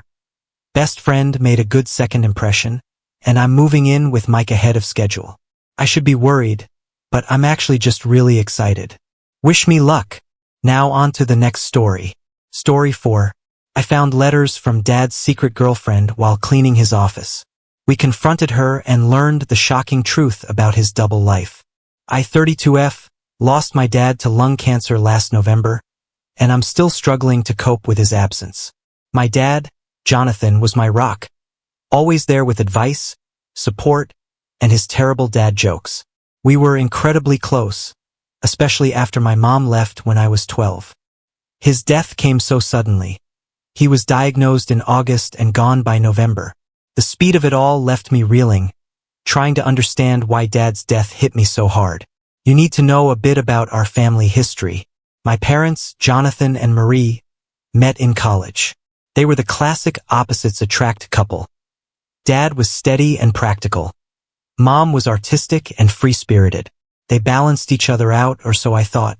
I was born when they were in their early 30s, and my sister, Rebecca, came along 6 years later. We had a pretty typical suburban childhood. Summer barbecues, family game nights, annual camping trips. Dad worked as an accountant, and Mom was a part-time art teacher. Everything seemed perfect on the surface. But when I was 12 and Rebecca was 18, Mom dropped a bombshell. She'd been offered a position with an art collective in New Mexico, and she was taking it without us. I remember the night she told us. We were sitting at the dinner table, and she just blurted it out between bites of lasagna. Dad went pale. Rebecca started yelling, and I just sat there, unable to process what was happening. Mom left a week later. She said she needed to find herself and that she felt suffocated in our small town. She promised to call and visit, but those promises grew hollow over time. The calls became less frequent. The visits never materialized. By the time I was in high school, we were lucky to get a birthday card. Dad stepped up in a big way after Mom left. He learned to cook with varying degrees of success, helped me with my homework, and tried his best to fill the gap Mom left behind. He started taking us on little adventures on the weekends. Hiking trips, visits to museums, even an ill-fated attempt at skiing that left us all bruised but laughing. Rebecca dealt with Mom's departure differently. She threw herself into her studies and extracurriculars, spending less and less time at home. As soon as she graduated high school, she was off to college on the other side of the country. I understood her need to get away, but it felt like another abandonment. I, on the other hand, clung to Dad even more. I chose a local college so I could live at home, and even after graduating, I only moved a few blocks away. Dad and I had standing dinner dates every Sunday, and we talked on the phone almost daily. He was my parent, my friend, and my support system all rolled into one. That's why his cancer diagnosis hit me like a freight train. It was during one of our Sunday dinners. I noticed he seemed tired and was picking at his food. When I asked if he was okay, he told me about the doctor's appointment he'd had earlier that week. Stage 4 lung cancer, inoperable. The next 3 months were a blur of hospital visits, chemotherapy sessions, and late-night conversations. Dad tried to stay positive, cracking jokes even when he was hooked up to IVs, but I could see the fear in his eyes, the same fear I felt every time I looked at him. He deteriorated quickly. By October, he was in hospice care. I took a leave of absence from work to be with him as much as possible. Rebecca flew in from California, but she always seemed uncomfortable in the hospice room, making excuses to step out or run errands. Dad passed away on a quiet Tuesday morning in November. I was holding his hand when he took his last breath. Rebecca was in the cafeteria getting coffee. In his will, Dad left the house to Rebecca. I think he worried about her feeling disconnected from the family and thought this might give her a reason to visit more often. To my surprise, Rebecca decided to move back and live in the house. She invited me to stay with her while I figured out my next steps. At first, it seemed like a good arrangement. We hadn't lived together since we were teenagers, and I thought it might be a chance for us to reconnect. But our different ways of grieving soon caused friction, which brings me to last week. Dad's birthday. He would have been 65. I took the day off work, planning to visit his grave and then have a quiet evening at home, maybe looking through old photo albums. When I got back from the cemetery, I found Rebecca hosting a dinner party. She had invited her friends over, and they were laughing and drinking in the living room, where Dad's urn sits on the mantel. I was shocked. I stood in the doorway, unable to process what I was seeing. Rebecca spotted me and waved me over, saying, "Hey, sis, come join us. We're celebrating Dad's life." I couldn't believe she was treating Dad's birthday like a festive occasion. It felt so wrong and disrespectful. I turned and went straight to my room, locking the door behind me. I could hear the party continue downstairs, people laughing and music playing. It was like a knife twisting in my chest. How could Rebecca do this? How could she act like everything was normal and fine when our dad was gone? After an hour, Rebecca knocked on my door. I didn't answer. She tried to talk to me through the door, saying she thought it would be nice to remember Dad in a positive way. I texted her that I couldn't believe she'd do this on his birthday of all days. She replied that Dad wouldn't want us to be sad and that I needed to start moving on. I'm furious and heartbroken. Rebecca knows how much I'm struggling with Dad's death. This feels like a complete betrayal of his memory. In my grief, am I overreacting? Should I just accept that Rebecca grieves differently? Or do I have a right to be upset about this? Some additional background. Rebecca and I have always had different relationships with our parents. When Mom left, I was devastated and clung to Dad even more. Rebecca, being older, seemed to take it in stride and became very independent. She moved out at 18 for college and only came home for holidays after that. I stayed local for school and remained close to Dad. Rebecca also butted heads with Dad more as an adult. She didn't approve of some of his life choices, like continuing to smoke even after Mom left. They had some big arguments about it over the years. I always defended Dad, which caused some tension between Rebecca and me. I remember one particularly bad fight during Rebecca's senior year of college. She came home for Thanksgiving and caught Dad smoking in the backyard. She exploded, calling him selfish and irresponsible. Dad tried to calm her down, but she stormed off and spent the rest of the holiday with friends. I was left trying to salvage our Thanksgiving dinner, watching Dad push his food around his plate, his eyes sad and distant. Despite these conflicts, I know Rebecca loved Dad in her own way. She always made sure to call on his birthday and Father's Day, and she helped him set up his first smartphone so they could video chat. But sometimes I feel like she doesn't understand how much he meant to me. He was my constant, my safe place in a world that had already seen too much upheaval. Losing him has left this enormous hole in my life that I don't know how to fill. Every morning, I still reach for my phone to text him, "Good morning." Every Sunday, I feel lost, not knowing what to do with the time I used to spend at our dinner dates. I've tried to maintain some of our traditions, watching old westerns on Saturday afternoons, attempting his famous chili recipe, but it just makes his absence more pronounced. I'm planning to move out soon. I've been looking at apartments, but the housing market here is tough. Now I feel like I need to speed up that process. I can't imagine staying here if Rebecca is going to be so callous about Dad's memory. Am I being unreasonable? Should I try to talk to Rebecca about this or just focus on moving out as soon as possible? I feel so lost and alone without Dad, and now I feel like I'm losing my sister too. Any advice would be appreciated. Update 1. It's been about a month since my last post, and a lot has happened. First, I want to thank everyone for their supportive comments and advice. It really helped me gain some perspective on the situation with Rebecca. A week after the birthday incident, I finally worked up the courage to talk to Rebecca face to face. I explained how hurt I was by her actions and how it felt like she was disrespecting Dad's memory. To my surprise, Rebecca broke down in tears. She admitted that the party wasn't just about celebrating Dad's life. It was her way of distracting herself from her own grief. Turns out Rebecca has been struggling more than she let on. She confessed that she feels guilty about all the arguments she had with Dad over the years, especially about his smoking. She regrets not spending more time with him in his final months. The party was her misguided attempt to push away the pain and guilt she's been feeling. As we talked, Rebecca shared a memory that shed light on her complicated relationship with Dad. During her sophomore year of college, she'd been going through a rough patch, struggling with classes, a bad breakup, and feeling lost about her future. She'd called Dad in tears one night, and he'd driven 6 hours straight to rescue her on campus the next day.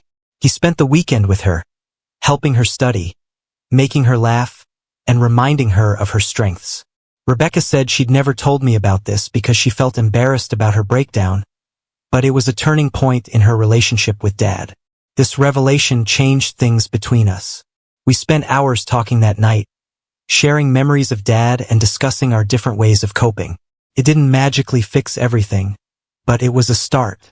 We agreed to try and be more open with each other about our feelings and to respect each other's grieving process. However, just as Rebecca and I were beginning to understand each other better, another issue arose. Last week, I was cleaning out Dad's old office. Rebecca had asked me to help sort through his things, and I found some documents that left me reeling.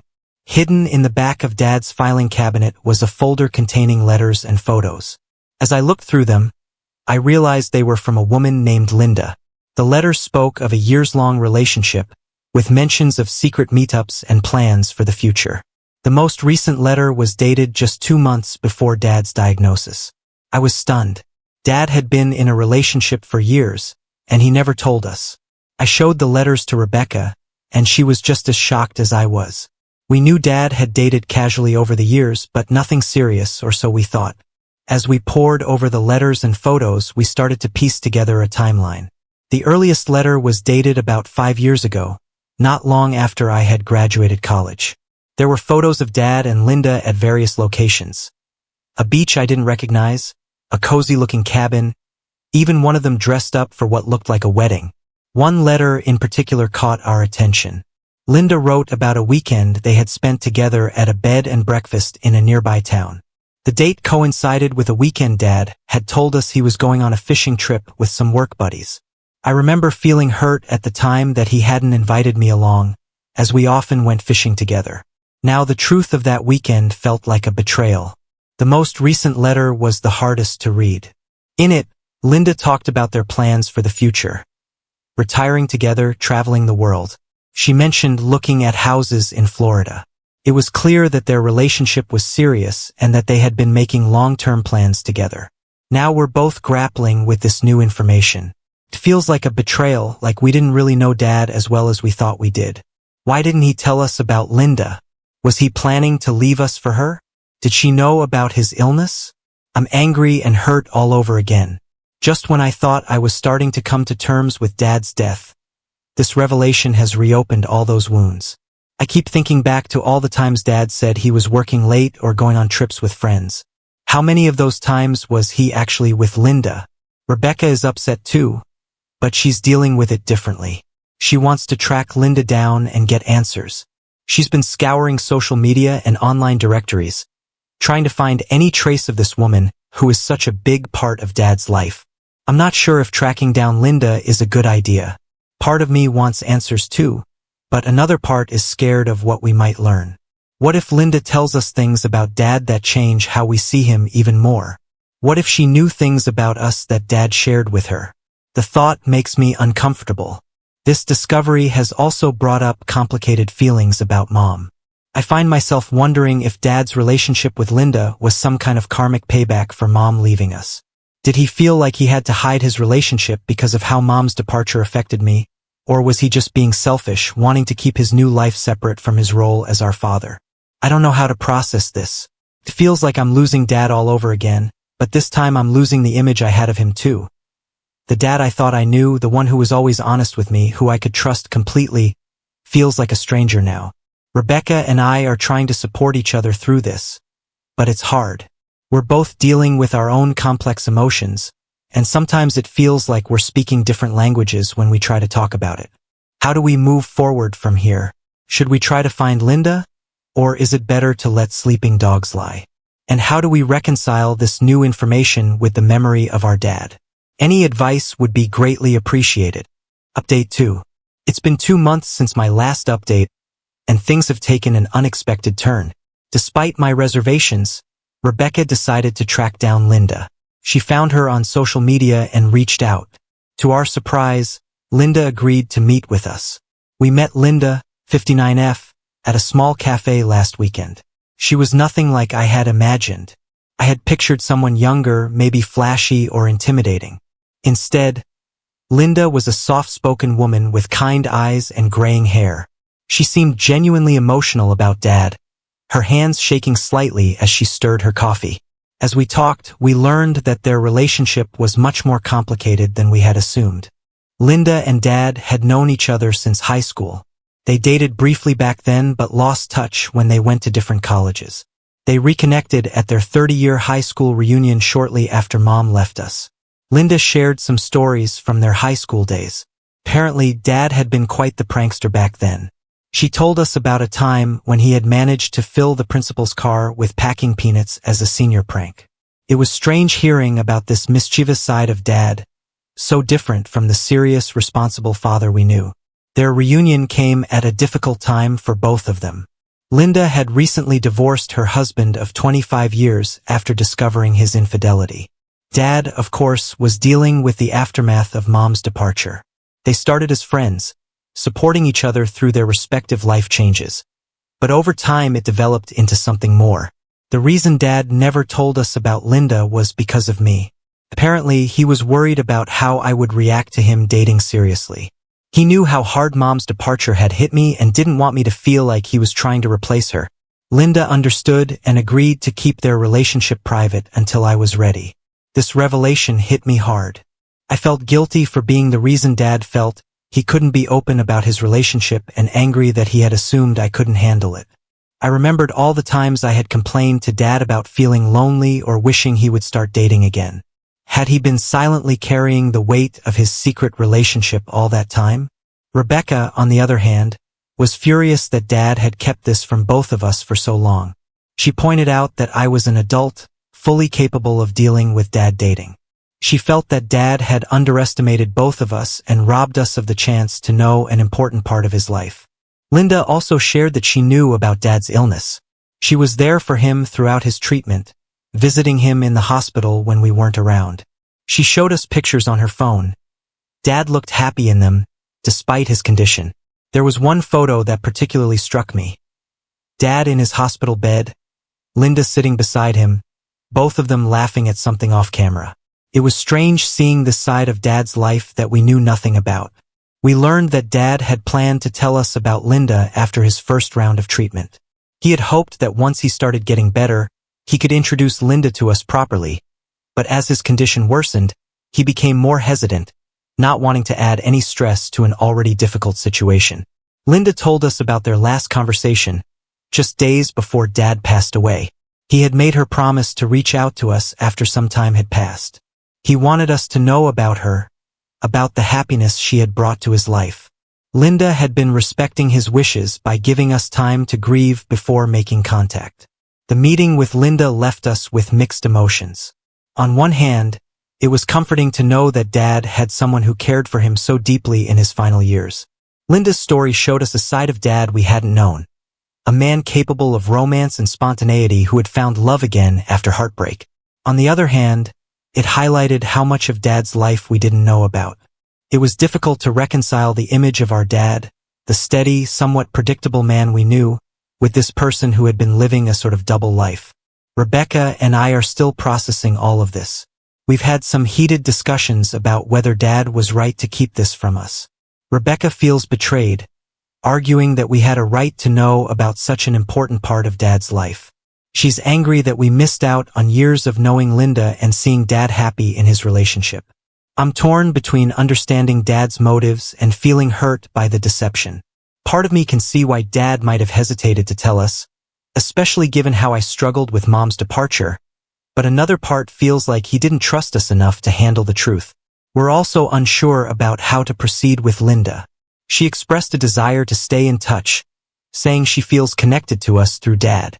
She offered to share more stories and photos from their time together. Part of me wants to embrace this connection to Dad's life, to learn more about the man he was when he wasn't being our father, but another part feels like it's too much to handle right now. Rebecca seems more open to maintaining a relationship with Linda. She's already made plans to meet Linda for coffee next week. I'm more hesitant, still trying to reconcile my feelings about this whole situation. How do we move forward from here? Should we maintain a relationship with Linda? And how do we reconcile this new information with the memory of our dad? Update 3. It's been 6 months since my last update, and a lot has changed. After much soul-searching and many discussions with Rebecca, we decided to cautiously maintain a relationship with Linda. It hasn't been easy, but it's been enlightening in many ways. Through our conversations with Linda, we've learned so much more about Dad. Stories from his youth, his dreams, and even his regrets. It's like we're getting to know a whole new side of him. Linda has shared photos and mementos from their time together, which have been both painful and precious to see. One particularly emotional moment came when Linda gave us letters Dad had written to her during his illness. In them, he expressed his love for Rebecca and me, his regrets about not being more open with us, and his hopes for our futures. Reading these letters was incredibly difficult but also healing in a way. It felt like getting one last message from Dad. Linda told us about a conversation she had with Dad near the end. He had expressed regret about not telling us about their relationship sooner. He worried that he had made a mistake in trying to protect us, and that by keeping Linda a secret, he had inadvertently created a divide between his dad life and his personal life. Rebecca and I have grown closer through this experience. We've had to lean on each other as we navigate this complex situation. We've had our arguments and disagreements, but we're learning to understand and respect each other's perspectives and ways of grieving. I finally moved out of Rebecca's house and into my own apartment. It was a big step, but it felt necessary for my healing process. Rebecca and I still see each other regularly, often meeting up with Linda for coffee or dinner. Linda has become an unexpected source of comfort for both of us. She doesn't try to replace Dad or our mom, but she offers a unique perspective on Dad's life that we never had before. It's strange, but in a way, maintaining this connection with her helps us feel connected to Dad. We've also started a small tradition of our own. On the anniversary of Dad's passing last month, instead of a party or a somber remembrance, we had a quiet dinner. Just Rebecca, Linda, and me. We shared stories about Dad, laughed at his terrible jokes, and yes, shed some tears too. It felt right. A balance between honoring his memory and celebrating his life. I won't say that everything is perfect now. We still have our difficult days. Sometimes seeing Linda brings up complicated emotions. There are moments when I feel a pang of jealousy, thinking about the time Linda had with Dad that we missed out on. But overall, I feel like we're in a better place. Dad's death and the revelations that followed have changed us all. But through it all, I've learned that love, even with its complications and imperfections, is what endures, and in that, I find some peace. Now on to the next story. Story 5. Read my husband's journal and discovered he wished I would live myself so he could marry another woman. I left with our baby and now I'm taking over our business. I, 33F, and my husband, 37M, have had a semi-regular journal throughout our 4-year relationship. He does not keep it hidden, and up until now, I have always respected his privacy. We had a heated conversation, and my gut told me to read it. So after he left for work, I did. He wrote several times that he hates me, and at one point he said when I was sick he hoped I would die. When I read those words, I packed up me and our baby and went to a friend's house where I'm staying now. I took pictures of all the pages. I told him I just need some space to cool off after our conversation and I will be home soon. I booked with my therapist and contacted a lawyer. We had a rough patch recently that lasted about 2 weeks. It was a dark time, but we pulled through. There was no violence, no moments where I was afraid of him, just sincere conversations about difficult feelings. The notes of hatred correspond with that rough patch. The rest of the journal is tame and reflects the man I know and love. Mostly little self-pep talks around work and family stuff, goals, habit tracking. He has sent me several warm messages since I left. He says he's glad I'm taking space for myself, that he looks forward to reconnecting when I come home, that it's okay to have little hiccups, that he loves me, etc. I was sure our relationship was over the moment I read that he hates me, or even the moment I felt the need to violate his privacy. But the warm messages and the rest of the journal have me wavering a little. I understand the need to blow off steam when things are tense, and journaling is a healthy way to do that. But never, in even our darkest moments, have I fantasized about his death. Splitting up, maybe, but this feels so sinister. I don't know how I could ever feel safe around him again. Is this just healthy venting and I'm overreacting here? Has anyone else had similar thoughts about a spouse that they then got over? Or is this a man I need to protect myself and my baby from? Edit to add context. The rough patch was about his feelings for another woman. He didn't cheat, but his friendship with her makes me uncomfortable. The part of the journal where he says he hates me was written as a love letter to her. He says he thinks about me dying and being replaced. Now for some comments. Comment 1. I'm married 17 years and I've never wished my spouse would die. Like, what does he know? You've seen this. He just left it out like he wanted you to see it. And you are the mother of his child. Opie, he doesn't know I've seen it. He has always left it out. Comment 2. You know it is more than a friendship no matter what he says to your face. Stay strong. Contact an attorney. Go to your home while he is at work and gather more of your belongings. I am sorry. Don't believe his words now. He is seeing a strong woman stand up for herself, and reality is hitting him in his face. Comment 3. Email those pictures to at least one person you trust before he finds out you've seen them. Update 1. I hope I'm doing this right. Thank you so much for all the advice and words of encouragement. Some of it was tough to read, but I still deeply appreciate it. Wanted to do an update because a lot of people were concerned for my safety. I took a commenter's advice and sent the pictures to a trusted friend. She pointed out that a passage I initially misread as every day I think about telling her actually very clearly says, killing her. I guess my brain couldn't comprehend that at first. I received a ton of helpful perspective and support, but that comment in particular might have saved my life. After I digested that, I called a crisis line, and they were quite helpful in talking me through the shock. They also put me in touch with a center that's helping me get more affordable legal help. Bought some more time from my husband. Told him I'm enjoying getting out of town and I'd like to stay an extra night or two. I have therapy tomorrow and an appointment with a social worker to make a safety plan. I feel like I have a good crew of family, friends, and professionals supporting me. Absolutely zero regrets now about reading his journal. My gut told me something was off, but I couldn't have imagined a worst-case scenario as bad as this. I'm so glad the inner alarm bells were louder than my conscience this time. Nothing about this marriage is worth risking my life to salvage. Update 2. Just want to say a huge thank you to this community for helping me through a challenging time.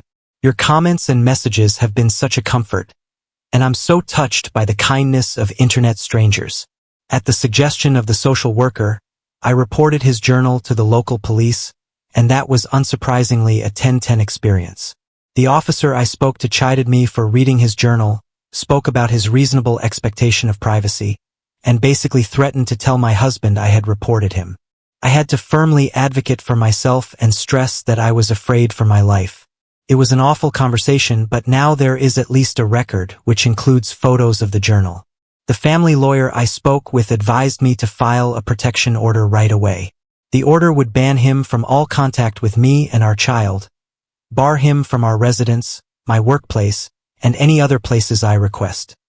He would then have to prove to a judge that he is a fit parent to be able to see his daughter again, and then we would go to mediation to try and agree on what visitation would look like. Another wrench in this situation is that we own a business together. I have an appointment with another lawyer this week to discuss what my options are there. The business was my idea. I'm confident I can run it without him, and I want to, but he's put a lot of time into it, and it's the main source of income for both of us right now. It's a good moneymaker, and I'm worried he'd fight me tooth and nail on this. We take turns going in, so I went as usual on Saturday with a friend and a baseball bat. I continued my act of intending to reconcile, doing video calls with the baby, etc. While I was at our workplace, I found another journal. Page after page. Love letters to this other woman going back months. The progression from, I like seeing you at the grocery store, to, I drove past your house today was wild. He writes about how he's deeply in love with her, can't wait to marry her, etc. He wrote about every interaction he's ever had with her, and the poor woman seems completely innocent and oblivious. Even what he perceived as flirting seems like basic politeness. He mentions a few other times that he wants me to die. The most recent entry was from the day before. He writes to her that he thinks I might be breaking up with him, but that's fine because he never liked me that much anyway.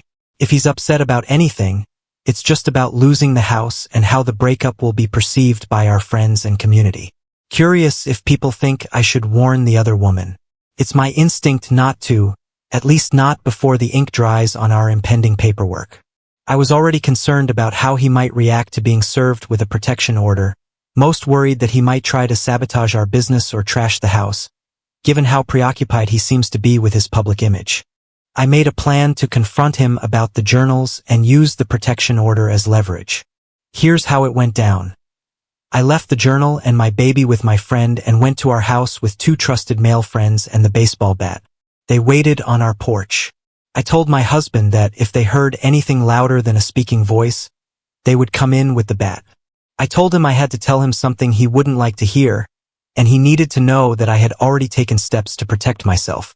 I told him I read the journals, specifically what he said about wanting me to die and thinking every day about killing me. I said I had taken photos, that they are backed up, and a trusted source also has copies, that I also have the original copy of the journal full of love letters. I wondered until this moment if he had intended for me to find them, but he was obviously blindsided. He tried to say it was just venting, but I told him I would not be taking any chances or entertaining anything he has to say about it. That after reading what I read, I will never trust him or feel safe around him ever again. I told him that no one that knows him knows about this yet. The men on the porch just know that I'm breaking up with him and need support. This was true, aside from the friend that I called to stay with and the other friend I sent the photos to who lives on the other side of the country. I said I'm willing to protect his reputation here if he cooperates with me. I told him that I don't even have to ruin his chances with the other woman, but I can. I said that he can either do what I need to feel safe or I can have that safety court ordered. He asked what I wanted, and I said I wanted him to give up the business. We'll sort out the details after I speak to the other lawyer, but for now I want his keys and I'll be changing the passwords on everything. He didn't put up any kind of fight. He didn't want to hear anything about what it would look like to go through the courts. He didn't ask about our baby. He just calmly got up and got the keys and asked if I wanted anything else. I told him that any communication with me should be about separation logistics only, like arranging a time for me to collect the rest of my things. Since then, he has been blowing up my phone saying, I know his heart. Let's walk back from the edge. Let's talk to a therapist. He's sorry his words hurt me, etc. Each time I just tell him he's crossing my boundaries, and he backs off. He apparently told his mom and sister everything, and they're supporting him and getting help. He's been cooperative so far. He's interviewing for a new job, seeing a therapist, and updating me on his movements, though I didn't ask for this. I've temporarily moved with my parents. My commute to work is longer, but I have help with the baby and home-cooked dinners. Starting to settle into new routines, doing so much therapy and yoga. I inherited a small cabin before my husband and I met. It is currently being renovated, and the original plan was to move in there with my husband and baby when it's done. The cabin is actually in my mother's name because she's never trusted my husband, correct, and wanted me to shield it from him in case of a divorce. Thank you, Mom. So I will have a permanent home for me and baby very soon. The dust still needs to settle, and it could get worse before it gets better, but I'm optimistic at this point. I'm confident I'm going to come out the other side of this as a badass single mom with an incredible child, a thriving business, and an adorable little home. Honestly, the thought of having all those things on my own without my husband is so freeing. I've got a great village supporting me. Thank you all so much for being part of it. Now for some comments where Opie replied. Comment 1. No, he's already not putting up a fight, and that itself is a huge relief. If she still lets the lady know, it could make him snap and hurt her and the baby. Opie has to think about her kid's safety and try to not be a target. Opie. This is exactly where my head is at. I don't know this woman, so I can't trust her not to tell her friends, and I don't want it to get back to him. Comment 2. Opie lawyer or social worker should handle that. Opie should share it with both. Either can take appropriate action to inform the other woman. No need for Opie's life to be messier or give the soon-to-be ex anything to work with. Opie's lawyer agreed with me that it's best not to talk to the other woman for now. The police know. Comment 3. It would make a wonderful book someday. Maybe you can turn this horrible event into a stream of income for you and your baby somehow to help with your new life. Takes a week just to make the appointment sometimes. Lawyers, therapists. But protection orders can come quickly. Please tell us this is real, that you didn't lie to us. Opie. It is all, unfortunately, real. For anyone else in a similar situation that might be reading this, in my area, there is a legal center that holds space for emergency appointments every day at 2 p.m. Protection orders are processed the same day they are filed. That's my understanding. I didn't actually file one yet. As far as a therapist, I have one I see regularly, so I already had an appointment on the books. After speaking with me, my therapist opened up an additional weekend appointment because I obviously needed the extra support. Now on to the next story. Story 6. I gave up my dream job for my husband's career. Then he cheated. I found out I was pregnant after kicking him out. I never imagined I'd be in this situation, pouring my heart out to strangers on the internet. But here I am. Pearl, 32F, married to Sean, 35M, for 8 years, and my world has just crumbled around me.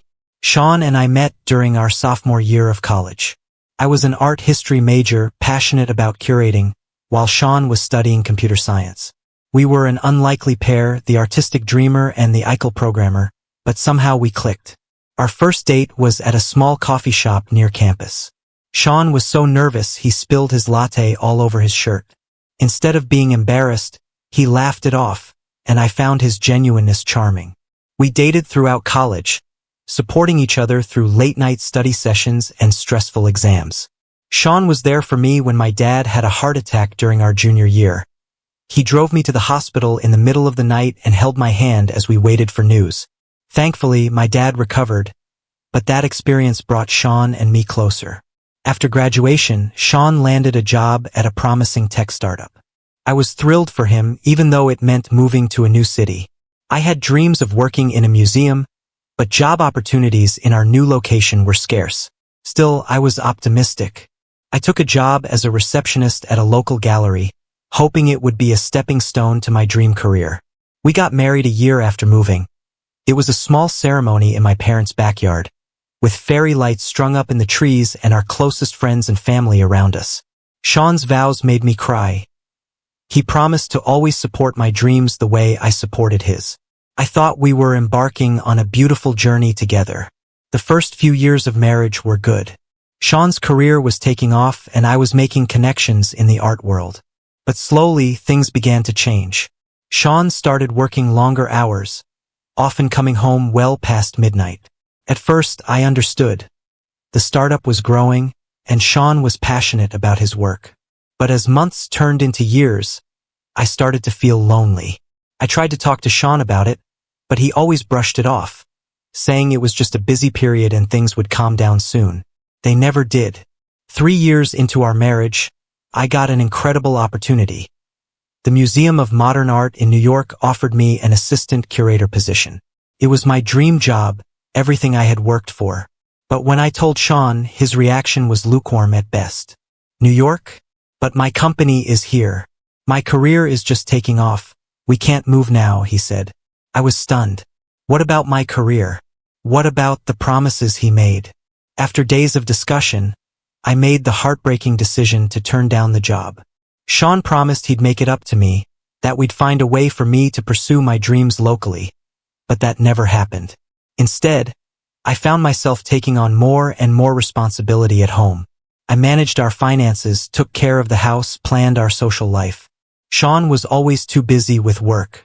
I felt like I was losing myself, becoming nothing more than Sean's wife, the woman who kept his life running smoothly while he pursued his ambitions. I tried to rekindle the spark in our marriage.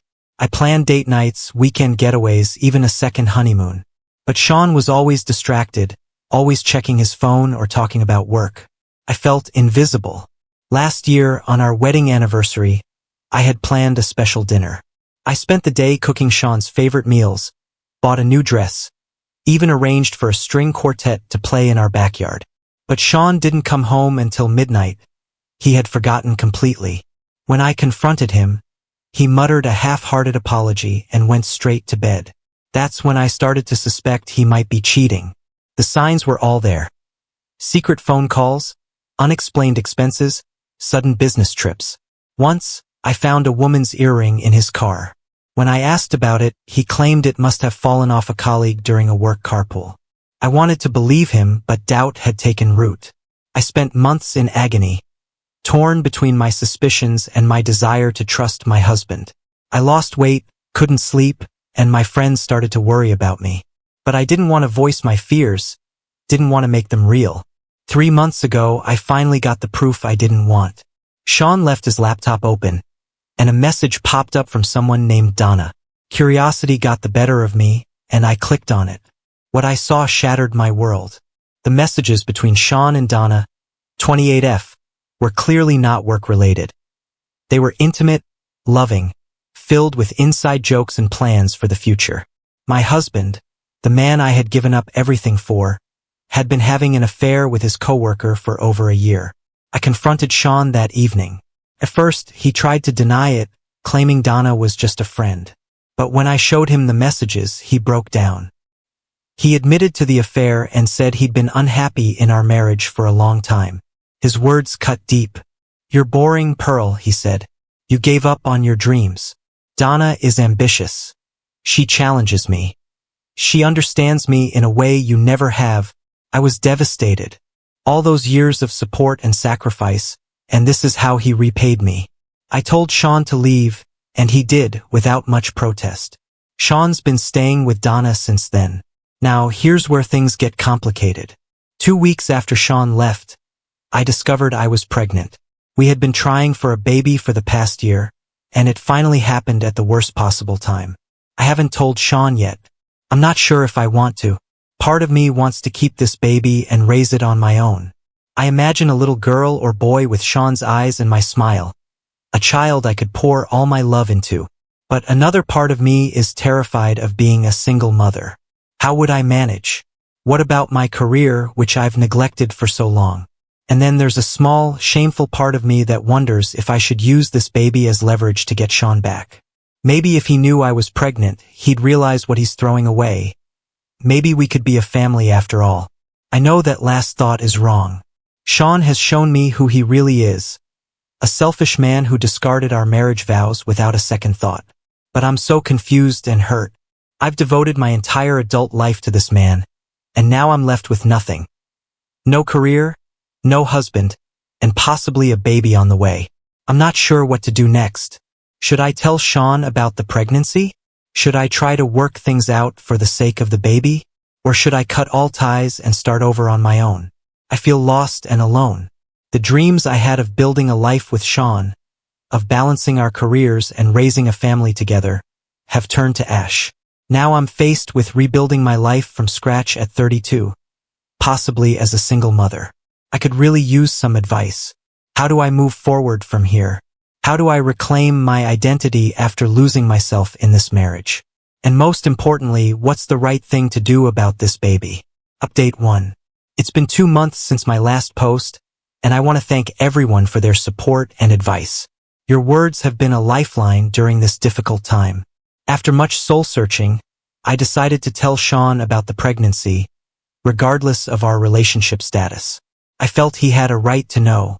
I invited him over to talk, steeling myself for his reaction. When I broke the news, Sean's response caught me off guard. He burst into tears, something I hadn't seen him do since his mother passed away 5 years ago. Between sobs, he confessed that he had made a terrible mistake. He said he missed me terribly and that his relationship with Donna had already fallen apart. I realized she wasn't what I truly wanted, he said. I was chasing some illusion of excitement, but all I really want is you, Pearl. You're my home. He begged for another chance, promising to be a better husband and father. He talked about couples counseling, about cutting back his hours at work, about helping me pursue my career goals. It was everything I had wanted to hear for years. I'd be lying if I said I wasn't tempted. For a moment, I could see it. Us reconciling, raising our child together, finally being the partners we had promised to be on our wedding day. But then I remembered all the pain and betrayal, The years of neglect, the cruel words he had said when I confronted him about the affair, and I knew I couldn't just forgive and forget. I told Sean I needed time to think. He respected that and left, but he's been calling and texting constantly since then, asking about the baby and trying to make amends. It's overwhelming, to say the least. In the meantime, I've been focusing on myself. I started seeing a career counselor to explore my options. It's been eye-opening to realize how much of myself I lost in this marriage.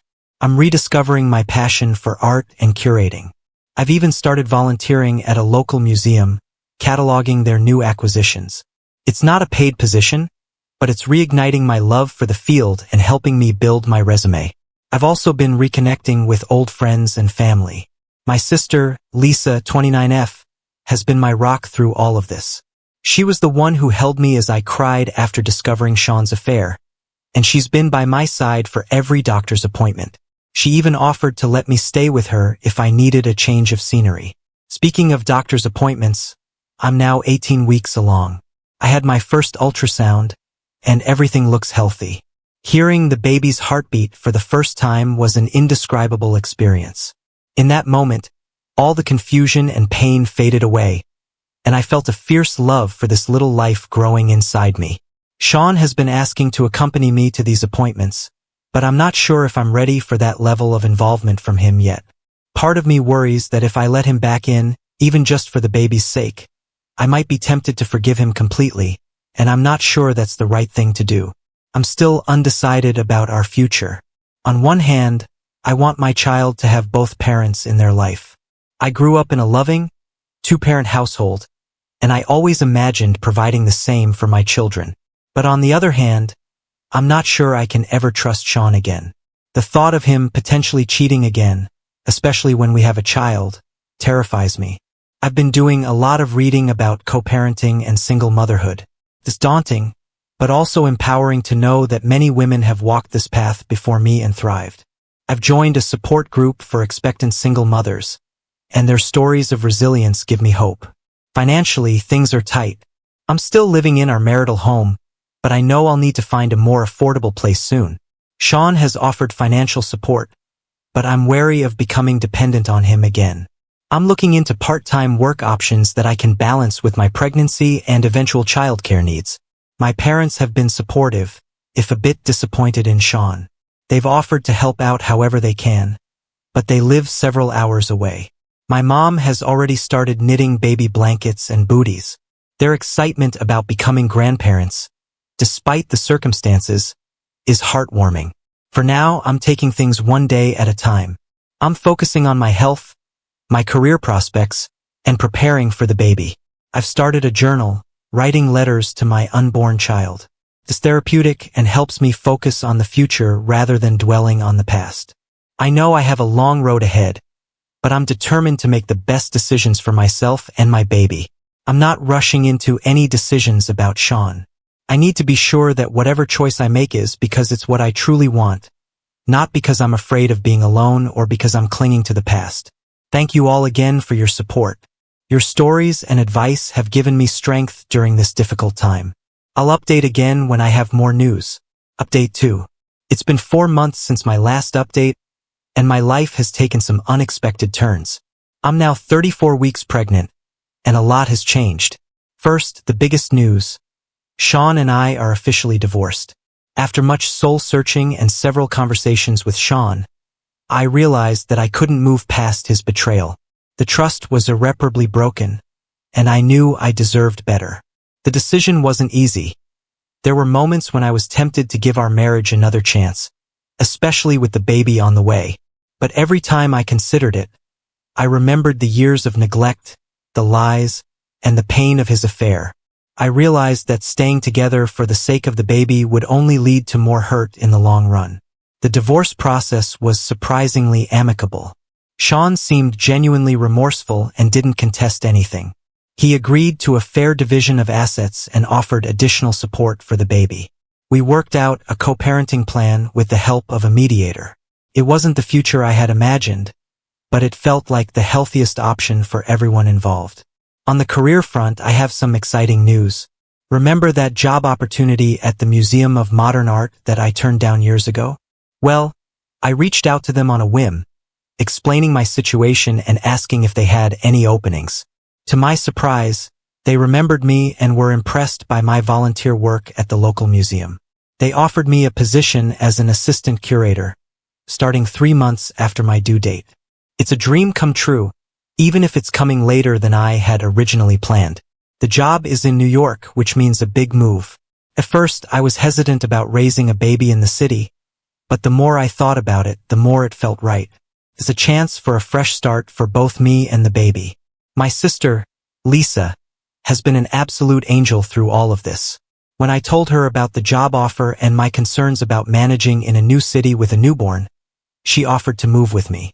She's a freelance graphic designer, so her work is portable. She'll be living with me for the first 6 months to help out with the baby. I'm incredibly grateful for her support. As for Sean, we've established clear boundaries. He'll have visitation rights and will be involved in major decisions regarding the baby, but our interaction will be limited to co-parenting. He was upset about the move at first, but eventually understood that this was a crucial opportunity for me. We've worked out a schedule for his visits to New York and regular video calls. Preparing for single motherhood has been challenging but also empowering. I've been attending parenting classes and joining support groups for single moms. It's comforting to know I'm not alone in this journey. I've also been reading every parenting book I can get my hands on, determined to be the best mother I can be. One unexpected development. I've reconnected with an old friend, Mark, 34M, who lives in New York. We were close in college but lost touch over the years. When I posted about my upcoming move on social media, he reached out. We've been talking a lot, and he's been incredibly supportive. He's offered to help me get settled in the city and introduce me to his group of friends there. There's a spark there, but I'm taking things very slowly. My priority right now is my baby and establishing my new life. As my due date approaches, I'm feeling a mix of excitement and nervousness. It's not how I imagined starting a family, but I'm determined to make the best of it. I'm looking forward to meeting my little one and starting this new chapter of my life. Thank you all for your continued support. I'll update again after the baby is born. Update 3. Hello everyone. It's been 6 months since my last update, and what a whirlwind it has been. First things first. I'm now the proud mother of a beautiful baby girl, Lily. She was born healthy and strong, weighing 7 pounds 6 ounces. The labor was long and difficult, but the moment I held her in my arms, all the pain melted away. She has Sean's eyes and my curly hair, and she's the light of my life. The first few weeks were tough. Despite all my preparation, nothing could have fully prepared me for the reality of caring for a newborn. The sleepless nights, the constant feedings, the worry over every little cough or cry. It was overwhelming, but with Lisa's help, I managed to get through it. Having her here has been a godsend. Sean flew in for Lily's birth and stayed for a week to help out. It was awkward at times, but we're learning to co-parent effectively. He visits once a month, and we video call regularly so he can see Lily. It's not perfect, but we're making it work for Lily's sake. I've settled into my new job and new city. Balancing work and a newborn has been challenging, but my company has been incredibly supportive. They offer flexible hours and work-from-home options, which has been a lifesaver. I'm loving the work, curating exhibitions, researching artworks, collaborating with artists. It feels good to be using my degree and pursuing my passion again. Now on to some surprising news. Remember Mark, the old friend I mentioned in my last update? Well, our friendship has blossomed into something more. We've been dating for 3 months now, and he's been absolutely wonderful. He adores Lily and has been incredibly patient with my situation. I was hesitant at first, given everything I've been through, but Mark has shown me that not all men are like Sean. Mark and I are taking things slow. He understands that Lily is my priority, and he's been respectful of my boundaries. We have date nights at home after Lily is asleep, and he's even learned how to change diapers and prepare bottles. Seeing him with Lily makes my heart melt, but I'm cautious about introducing him as a significant figure in her life until I'm sure about our future. My career is also taking off. I recently curated a small exhibition of emerging artists that received positive reviews in local art publications. There's talk of me leading a larger exhibition next year. It feels great to be recognized for my work after years of putting my career on hold. Life as a single mom isn't easy, but I'm managing.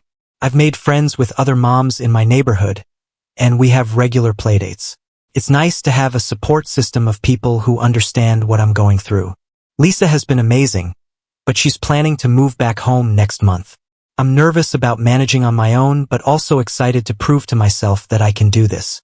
Sean is still involved in Lily's life, though it's been an adjustment for both of us. He calls every few days to check in and visits monthly. There have been some disagreements about parenting styles and schedules, but we're learning to communicate better for Lily's sake. Seeing him with Lily is bittersweet. I'm glad she has her father in her life, but it's a constant reminder of what we've lost. Financially, things are stable. The job at the museum pays well, and Sean has been consistent with child support. I'm even starting to put aside some savings for Lily's future. Looking back on the past year, I can hardly believe how much has changed. There were moments when I thought I'd never get through it, but here I am, stronger than ever. I have a beautiful daughter, a promising career, and a chance at love again. Some days are still hard. I miss the simplicity of my old life, the dream of a perfect family that I once had. But then I look at Lily, or walk through a gallery at work, or spend an evening laughing with Mark, and I know that this new life, complicated as it is beautiful in its own way. To anyone going through a similar situation, it gets better. It's not easy, and there will be tough days, but you're stronger than you know. Don't be afraid to lean on your support system and to put yourself first. You deserve happiness and love, even if it comes in a different package than you expected. Thank you all for being part of my journey. Your support and advice have been invaluable. This will be my final update. I'm closing this chapter of my life and looking forward to what the future holds. Whatever comes next, I know I can handle it. Now on to the next story. Story 7. Discovered that my wife cheated on me with my best friend, so I ruined her life. Here's my story. My wife and I both met each other 15 years ago at summer camp. I had been attending the camp since I was a child, and when I was of age, I applied to be a counselor. My girlfriend had actually just moved to the area and applied for a summer job there. She was a new girl to everybody else who had been going there for years. She was beautiful, and right away I had a crush on her. We had our little summer fling, and we didn't think anything else would come of it. However, we kept in touch, and we eventually ended up going to college in the same city. From there, our relationship turned romantic. When we graduated, we got married shortly after, and everything had been perfect between us. I truly loved her with all my heart, and I thought she felt the same way. We had 2 children together, and I had a great job, so she was able to stay home and take care of them full-time. It was like the perfect American dream. I didn't have to travel often for my work, but every year there was a big company retreat in the mountains. It was for team-building activities in theory, but it was just an excuse for everybody to get together and drink for an entire weekend. I looked forward to it all year long. I worked in the same office as my best friend. Let's call him Mark. We met each other during our senior year of college, and we hit it off right away. I had never gotten along with another person quite the way I got along with Mark. We got each other's sense of humor, and we could talk about the strangest things for hours. He was hired at the firm we worked at first, then he saw a potential opening for me and he vouched for me. I thought I had him to thank for how great my life was in some respects. One of the reasons I was looking forward to going on the company trip was to spend some more quality time with Mark. The week of the trip came along, and everybody in the office was excited, including Mark. However, the Friday before we were set to leave, Mark didn't show up to work. I texted him and asked him what was wrong, and he told me that he must have had a very bad stomach bug. I asked him if he was going to be better by the time we left for the trip, and he said he wouldn't. I was bummed that Mark wasn't going to be able to go, but I didn't think it would stop me from having a good time while I was there. There are plenty of other people in the office that I got on with. Saturday morning came, and I said goodbye to my wife and left for the trip. I had a wonderful time while I was there, and I never suspected that anything would have happened while I was gone. After all, my wife was home with our kids. I texted Mark a couple of times during the weekend just to make sure he was all right. He told me that he was still in bed trying to recover, but he appreciated me checking in. I sent him a few funny pictures and videos of things that were happening while we were there. I got home from the trip Sunday night and was relaxing with my kids and telling them an abridged version of what happened over the weekend. My wife was always somewhat of a busybody. Relaxing was difficult for her in general, and she would often be going around the house and picking up toys and blankets and things like that to keep it tidy. The house was spotless when I came in, but she was still walking around and cleaning pointless things.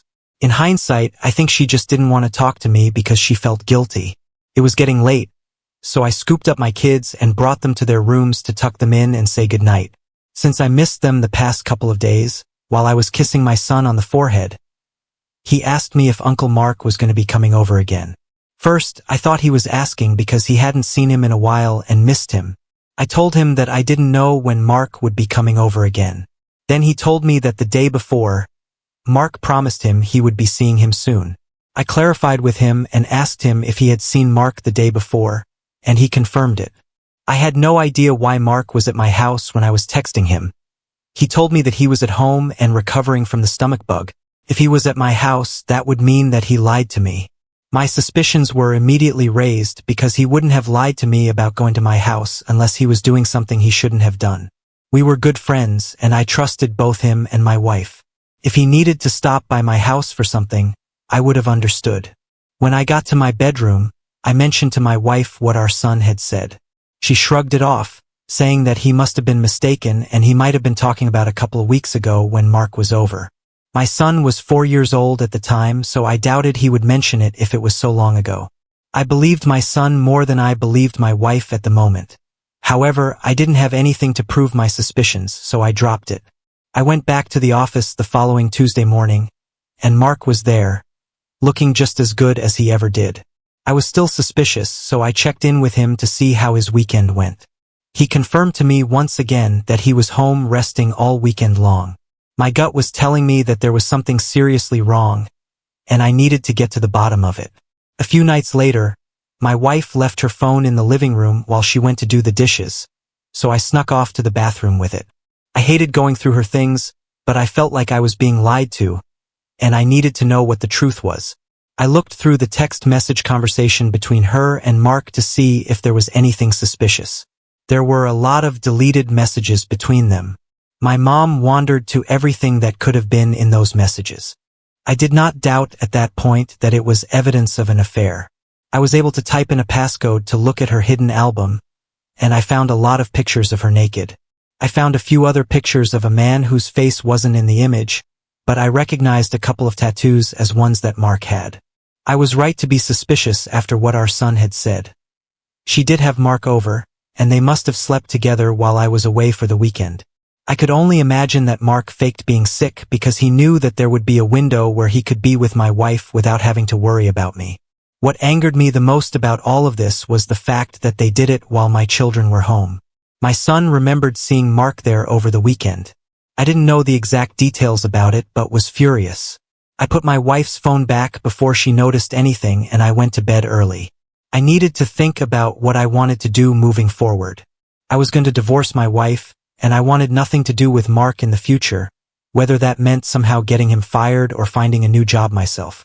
I didn't know. All I knew was that I wanted to get back at both of them. I knew that Mark liked to flirt at the office, so I thought I might be able to do something with that in particular. There was an assistant that he would often flirt with. The following day in the break room around lunch, he was flirting with her once again, touching her on the shoulder and laughing with her. It wasn't anything harmful, but under the right circumstances, it could be seen in a different light. I subtly took a couple of pictures of them while they were close together for later. When Mark left to go to a meeting, I talked to the assistant, and I asked her if she felt uncomfortable around Mark sometimes. She looked at me kind of confused. It was obvious from some of their conversations that she was into him as well. She told me that she wasn't uncomfortable. I planted a seed in her head that how much he flirted with her and touched her could be considered sexual harassment. She nodded her head like she was thinking about it for the first time. That same day, I went to our HR department and filed a formal complaint that I thought Mark's behavior was inappropriate. It was anonymous, so he would never know that it was me. The following day, Everything was going normally, and he was pulled into the HR department for a meeting. Whenever things like that happen, people will either assume you're getting reprimanded for something or you're getting a raise. The very next day, we had a sexual harassment seminar in the workplace. Mark was publicly brought into the HR office just the day before, so everybody started putting the pieces together and thinking that Mark was responsible for the seminar. With all the conversations and rumors, the assistant he was hitting on started telling people that he made her uncomfortable, and the narrative of Mark sexually harassing people at work took full form. Word got back to him, and eventually he came to me and asked me about it. He trusted that I would be honest with him about what people were saying. I told him that I didn't know what to believe. After all, he was sleeping with my wife, so he clearly couldn't be trusted. He was shocked that I said that, probably surprised to learn that I even knew about it. The talk didn't stop in the office, and Mark eventually put in his 2 weeks' notice because he felt so uncomfortable. Meanwhile, I found an amazing divorce attorney, and I served my wife with papers a few days before Mark quit his job. She was completely shocked by the news when she got it. She had no idea I knew about her and Mark being together. She tried to make me out as a villain for leaving her and the kids. I told her I had no intention of leaving the kids. Just her. We got our divorce, and because she cheated, she wasn't awarded any spousal support. She was forced to go live with her mother and look for another job. I got full custody of the kids. The judge did not like that she was having an affair with the kids in the house so blatantly. She still has visitation rights to them, though. It hurts the most when I think about how it wasn't just one person that I lost in all of this. I thought of Mark like a brother, and he and my wife both stabbed me in the back. I have a lot of stuff to work on for myself before I even consider dating in the future. We have reached the end. If you enjoyed this video, please be sure to like and subscribe to the channel for more videos like this, and give us your thoughts about the stories in the comments section. Thank you and see you in the next video.